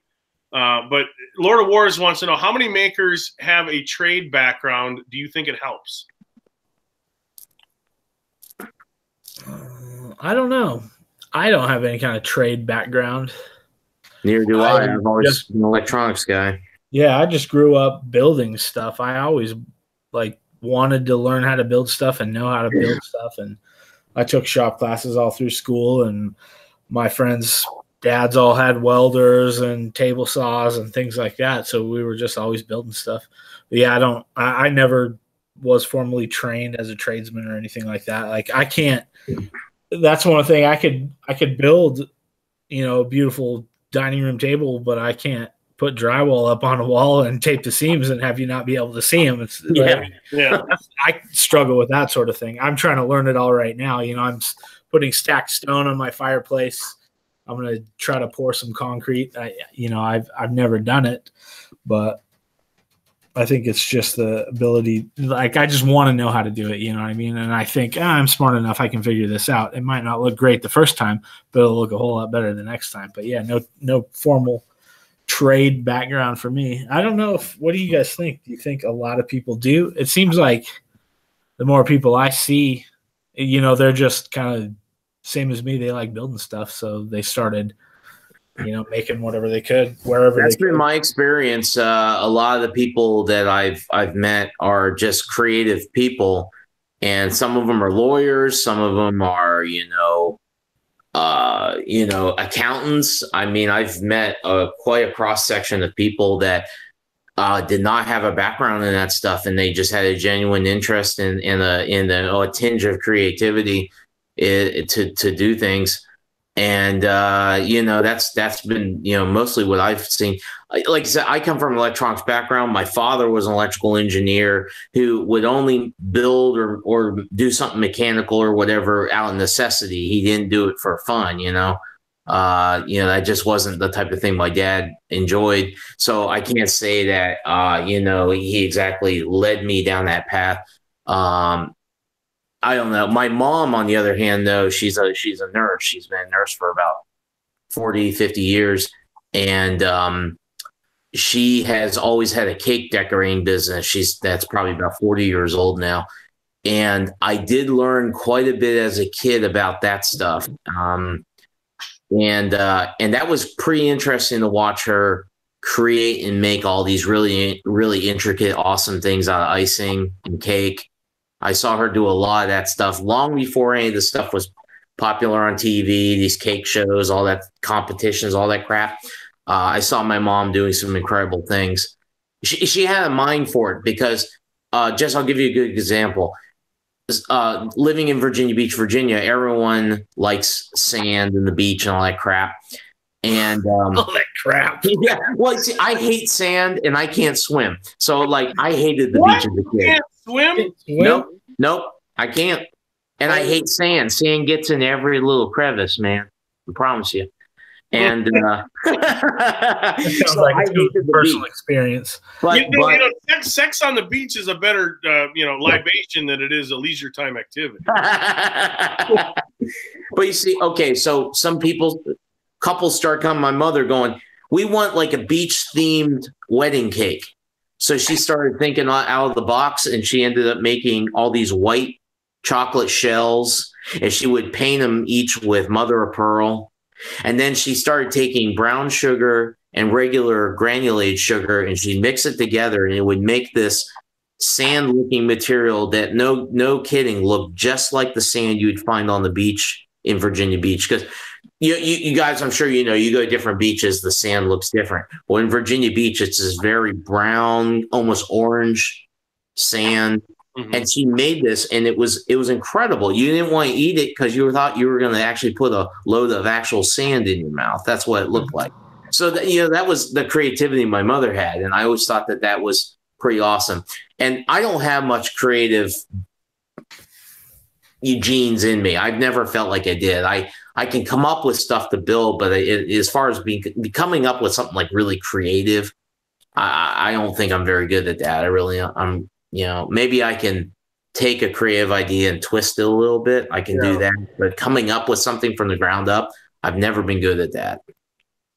Iterations is probably one of the best ways, because you design something from scratch, and no matter what, you could have the brightest minds in the world, you're bound to find hiccups in that design in some way, shape, or form. Mm-hmm. Understanding and recognizing that, to know that if you're going to do one or two iterations of something, it's not going to be perfect. You can make the procedural end of it perfect. You can say, this rabbit is 100% a half-inch deep, and it meets with this, and technically will be a clean joint, but you're like, oh, maybe I should move this piece over. Maybe this would be a little bit thinner. Visually, I would like to draw the eye up a little bit higher. So maybe you'll go with a thicker top next time. And so, there's always that. One of the things, talking about the whole, Sean brought up a very good point out in the comment section about, do quote unquote makers, I'm not a fan of the term, he was saying they don't have time to make content. And I would say in many cases that can be true. You just got to split your time, I guess. And maybe I'm not the best at doing that. But going back to my friend Joe helping me put in that mini split, it wasn't like he was on the clock. This was essentially a side job, after hours sort of thing. But he had it instilled, like, I got to drill this hole. This is where the pipe, we got to compression nuts. And it was just go, go, go. Let's get it done. Get it done to, to where it works, but get it done. And I'm like, hold on, let me go walk outside and then I'll get the drill bit coming through and he's like, nope, not happening. You better walk quick. Yeah. It's just that mentality of working more in a manufacturing environment or a production, whether it's production indoors or, I mean, he's more of a GC, or not a GC, but a subcontractor to, tin knocker. Yeah. But yeah, I don't have time to make videos much anymore. I make too much money off the stuff that I build to be that's flat out 100% honest. Like, it's not worth my time to film it. I'm trying to make money. I'm trying to feed my family, and I don't have time to move the camera 4 times. And, I love to do it. I really do love filming and editing and making videos, but all the projects I'm making, it's just like, I need to get this thing done because I'm trying to make some money here. There have been certain things I've tried to film. For anyone just joining, once in a while I volunteer at a local nonprofit called Hands on Deck. They try and take at-risk youth and put their give them some abilities that they're not necessarily, completely, I don't know, just they know what a hammer is. They kind of know how to operate tools. Long story short, I've tried to make a couple videos where we have 1 or 2 shipwrights that are nearing retirement age that have worked since they were, 10 years old in the shipbuilding industry. And these are some of the brightest people that you can ever, put yourself next to. And it's so unbelievably difficult to try and get a camera angle or a camera shot when your mind is a sponge around that person. Just about every third sentence they say, you're like contemplating, like, that's different than I've ever done it. And that makes sense. And that should work. And so it's really, really hard to be around some of those people in the trade and document that, because you're wanting to learn right alongside what they're saying. But Joe said a sheet metal magician. There you go. That's the modern nomenclature to a tin knocker. Megan wants to know Megan's wanting to know, worked at Burger Boat. For those not familiar, I live in Green Bay, Wisconsin. Northeast Wisconsin is home to some of the largest yacht makers in the world. Just because we're on the chain of lakes, the Great Lakes, we were able to get large vessels out to anywhere in the world. That makes it a real big, we do a lot of battleships and U.S. government contracts. But Burger Boat does some of the world's most lavish luxury yachts on the planet. I've never worked there. My neighbor down the street used to be the head of their woodworking and cabinetry department. And we're talking, their boats start at $5–10 million. I mean, they're yachts. Damn. And so just learning from that guy, just learning from that guy.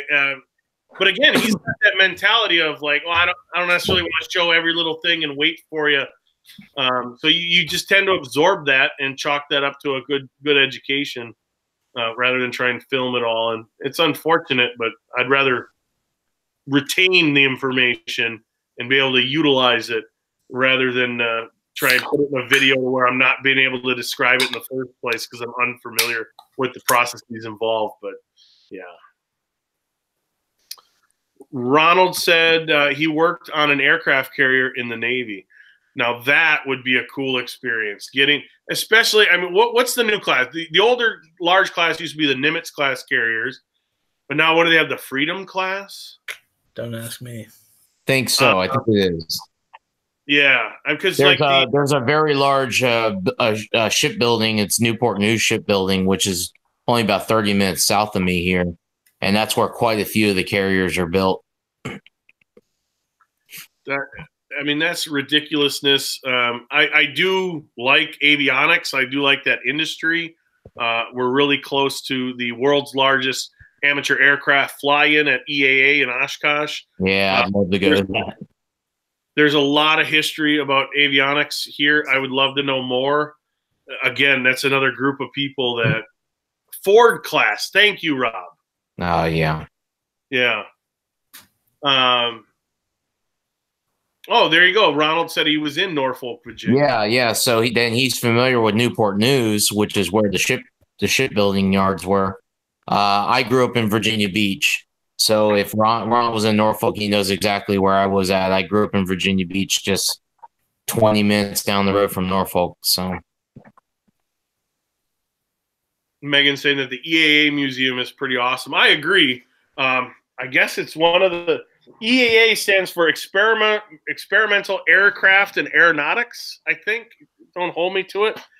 But very interesting and a very dedicated group of people. Again, talking about community, their community is pretty phenomenal. They have a program called the Young Eagles program, to where it's free for a kid of, I think, between the ages of 8 and 17 to go up in a small light aircraft like Cessnas and stuff. And they take you for a few mile lap around the EAA, and it's free, and it's all funded by people, donations and stuff. It's really interesting. If you ever find yourself in Oshkosh, definitely at the EAA museum, you can spend an afternoon there for sure. Especially if you're into history and how aircraft were constructed and the evolution and the technology. Yeah. Experimental Aircraft Association. Thank you, Megan. I was halfway close. another place, if people are interested in that stuff, not that any of this has to do with woodworking, is the Air Force Museum in Dayton, Ohio. That is absolutely incredible. It's basically 6 or 7 hangars together, all put together, and they've have it's probably damn near one of every type of aircraft you can think of, including a lot of Russian aircraft. I mean, they've got all kinds of incredible stuff in there. It's well worth the time to go into if you're into that kind of thing. Gary, I was gonna ask Braxton about if he's coming out anytime soon, but then he took off for a little bit. I'm sure he'll be back in a second, but yeah. Yeah, no, I mean it's pretty ridiculous to see. Also, another thing, a friend of mine, and I better not name names, because I don't know about do not competes and non-disclosures, but sells a lot of wood to the private jet industry, whether it's the trying to think of those. I don't own a private jet, so it's tough for me to figure this out. But anyways, the private jet people and all sorts of burls and bird's eye type stuff and real funky grain, making it into a veneers. Just the paperwork that goes behind some of the stuff to make that natural material end up on an airplane. The bureaucratic red tape is phenomenal in and of itself, but thinking about lightweight, whether it's in boats, whether it's in high-end, Class A motorhomes, whether it's in private jets, veneer is kind of the name of the game, because you're not going to sit there and have like a super dense wood be 3/4 thick, 10 times as expensive on something that you want to cut the cost and the weight dramatically. So Gulfstream, that's who it was. One of them.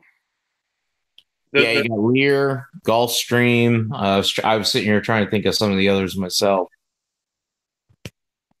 Can't think of any of the others off the top of my head right now.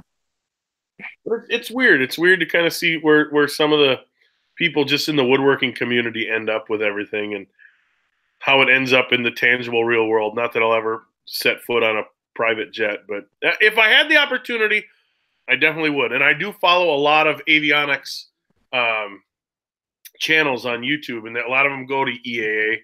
But again, family life and trying to make everything all work and come together. Not enough time. About 2 months before I quit NASA, I did get a chance to fly on their King Air, which was a private plane we had at the facility there that was typically reserved for just higher ranking civil servants to travel. And they managed to put our whole crew on that plane and send us to Ohio to look at a site. And it was funny. I was there almost 10 years, and I had fueled that airplane. I had done all kinds of things around that airplane and never thought I'd ever get to fly in it. And 2 months before I quit, I got a chance to fly in it. So that was kind of neat. Yeah, that would be pretty cool. I mean, to many people, that's a once in a lifetime or never in a lifetime. It was pretty cool. Yeah, it was a lot of fun. And we were doing unofficial business. So it wasn't like, they snuck me on for a ride or something like that. Yeah. Frankie's CNC brings up a good point that the world of aircraft would not be around if it wasn't for woodworking, and I completely agree. Hell, look at the Spruce Goose as one of the at the time they're like, oh, this is going to be a big fail, and to a certain extent, I guess it was, but yeah, that's crazy. That's absolutely true. It was wood and cloth covered. Yeah. If anyone, I'm trying to move around screens and stuff while trying to keep up with everything here. If anyone has any kind of last minute questions, something that we didn't get to, definitely let us know, because I don't necessarily think we're going to go a ton longer. I'm going to try and mute this so I don't get feedback. Oh, there we go. I muted it. Yeah, I'm probably be getting out here soon myself. My phone was dying. I was using that as my camera, and I'm on my laptop looking at the chat. And I had to plug my phone in here, so that's why I've got at this weird angle. Probably people are like, "Wow, he's so fat and lazy, he can't get off the couch." The angle of the dangle's the worth of the girth, right? I was only clicking over because I wanted to see how many people were still poking around, hanging out. But it's trickling down. We were at 77 like 10 minutes ago. We're at 67 now. So but at your peak, I think I saw like 165 or something like that. That's pretty cool. That's pretty unreal. That's pretty awesome. If anyone has any last minute questions, again, thanks to my YouTube premium members, because I literally took that money and I was like, oh, I'll go buy some wood. We'll make a stool and we'll make this happen. It'll be a fun little thing. So essentially, this video is brought to you by my YouTube premium members. I definitely appreciate that. Throwing a couple bucks in the hat and see what shenaniganry we can put up with. But yeah. Thanks. There you go.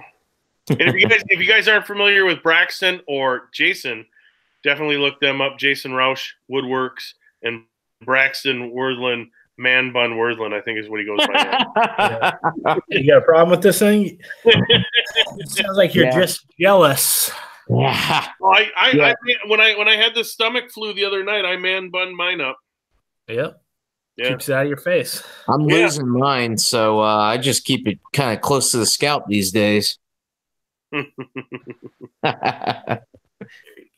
I'll pull it out for you guys, just for you viewers. How sweet of you. Of the Nick Ferry. You get that nice homeless looking thing going there. That's awesome.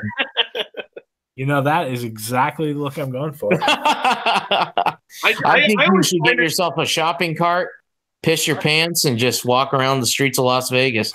The less people want to talk to me, the better. That's what I think. I find it comical when people think I'm bald, so I think it's a fun little thing to keep tucked under my hat, no pun intended. It's a little greasy right now, but that's all right. It's nice and fluffy after. You've got some nice sheen. Yep. Well, cool. Waggy, I'm going to try and send you a link. You're probably on your phone and you probably wouldn't want to join in, but I'll send you a link once we're done here and see if you want to pop in for a second. But I live in Oregon and the Spruce Goose is in the museum up the road, Ken just said. Yeah, that wouldn't be – I wouldn't mind seeing that. The Spruce Goose? Didn't that used to be in Southern California? Didn't they have that? I thought it used to be – yeah, right by the Queen Mary also, because I remember when I was little, I went and saw the Queen Mary, and I also saw the Spruce Goose. So maybe that's awesome. Yeah. I didn't think it was. At the time, I was like, what the hell are we doing on this dumb boat? Like, I don't care about this, but yeah, it's pretty cool now. Speaking of big planes avionics, it's funny because what was that, 6 years ago? Maybe not even. that U.S. military cargo plane landed on the wrong runway, like a mile down the road or whatever, and they could barely stop in time. Luckily, they were safe, but they're like, well, it's too short of a runway to take off on. So now what do we do? Yeah. It's worth looking up. I forget what they even did, but I'm sure they had to unload all the payload and probably get it on a tailwind, or I don't know, maybe with lift, maybe it's a headwind. I'm not maybe they put JADOs on it or something. Yeah. Well, cool. We'll wrap it up in about 5 minutes with the delay. There's like a 20-second delay. Yeah. Anyone has any questions? Again, thanks, people that hung out. I'll show the stool one last time, and then Megan's going to have to message me. Again, I think it's a cool design. If I ever teach a class, whether online or in real life, this would probably be one of my first projects I'd pick. I love how it comes together. And if you take your time, use some decent wood. Oh, here, I'll try. Now that I'm on a different webcam, I'll try and show the thumbnail curly maple one that I did. Okay, well, now I got to get my phone from my wife because she had it before. So talk amongst yourselves. Don't play with matches. I was going to say, Gary, I don't know if Gary's still here. He said he needed to run.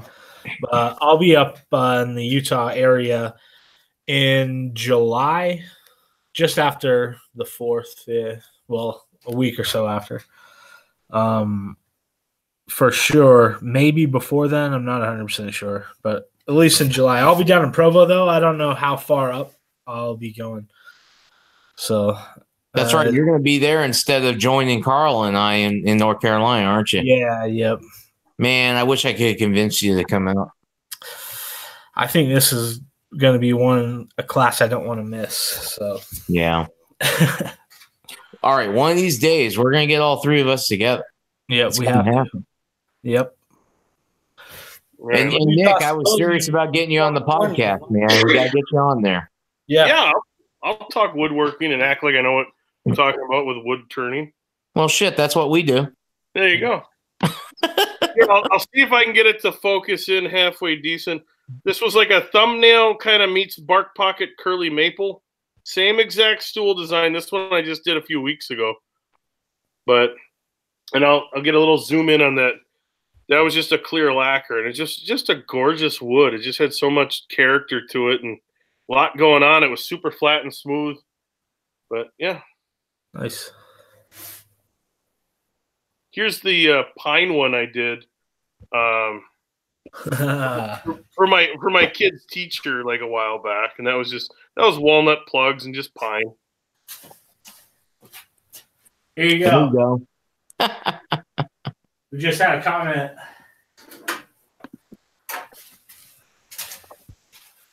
Your hardware lazy Susan. It is indeed a whirly bin.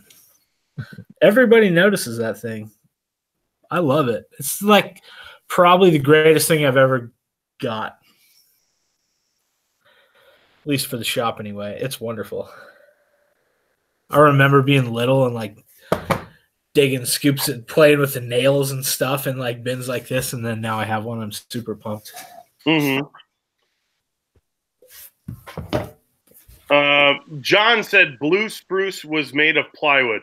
I think you meant to say spruce goose, because blue spruce tools are definitely not made of plywood, but yeah. Greg, I'm sorry for interrupting you and your buddy's conversation with a woodworking question, which you've ignored most of, Nick. I do enjoy your teachings and will watch your channel sporadically. I'm sorry if I saw if I didn't see a question come across, but yeah. Tell him to write it right now, quick. You got a couple more minutes. Write them right now. Yeah, if you got a question, your shotgun, just question after question. Boom! You have his attention. Ooh, something shiny. Nick, the bench/stool I built on my channel, I use dowels angled opposite directions. So yeah, I agree. And that's another thing too. People don't realize, like, why is toe nailing or toe screwing? Why is that so important in geometry, trigonometry? Yeah, if you come in with two dowels, whether your glue, your adhesive, let's go, right? It'll just pull right out because that's the geometry. if you come in and you cross dowel, and I'm granted I'm going extreme here, you can even just cant it a couple degrees. But now, once you drive that peg, it does not want to pull straight out, because that peg is going to have to turn and bend, and you're putting stress into stuff. So it's the geometry in which fasteners come together can give it strength. I mean, drywall screws have a high tensile strength, but they don't have a high shear strength. So things to keep in mind. I mean, it's meant to, that strength of just keeping it against the surface rather than shearing against it. So this is one case where you do want to cross the streams. Yeah. Definitely not off that, mechanical bull joint off Route 9. Boy, do I have stories.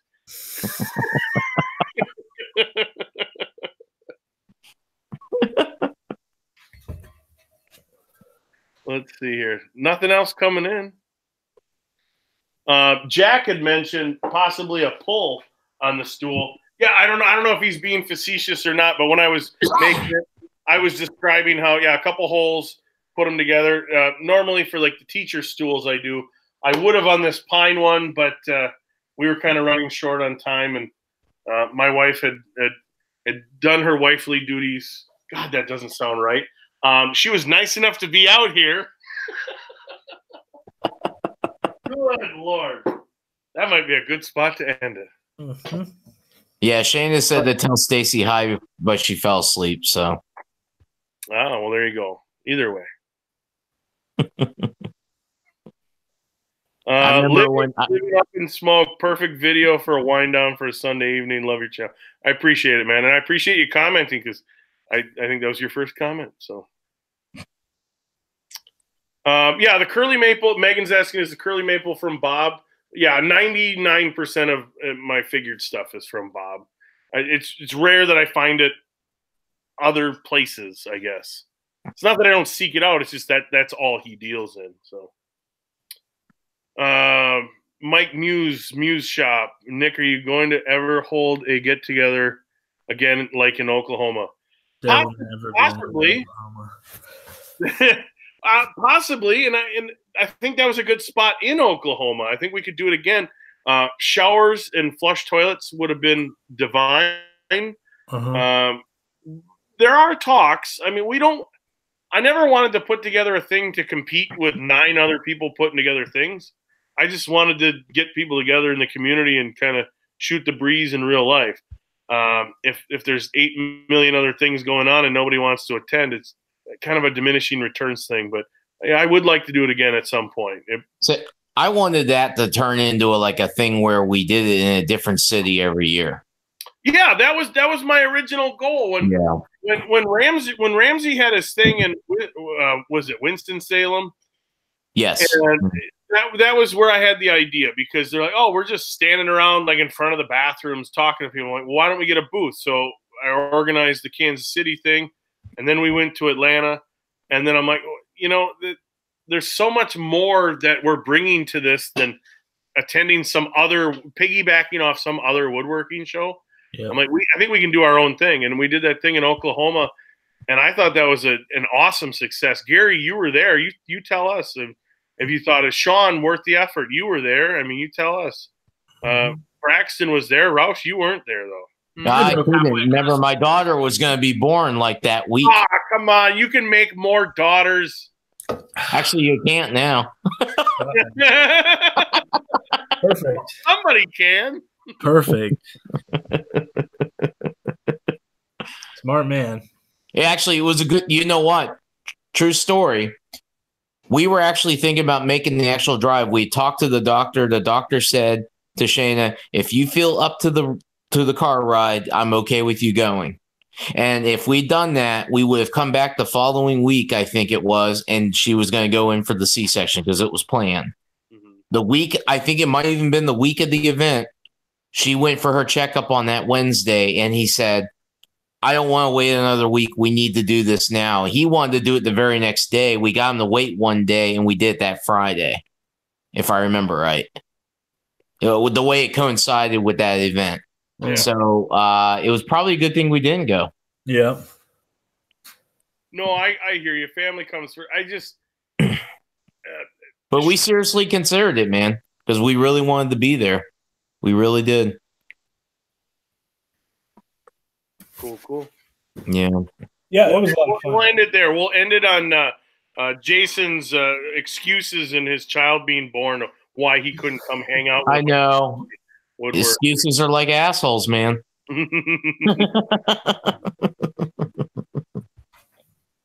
Well, awesome. I appreciate Braxton and Jason hopping in here towards the end, and you guys definitely go check them out. I appreciate everybody sticking around.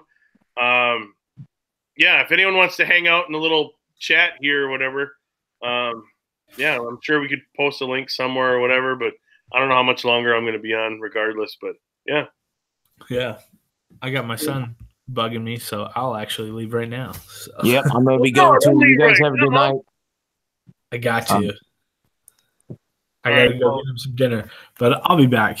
All right, cool. All right, night, guys. Good talking with you. All right. See ya.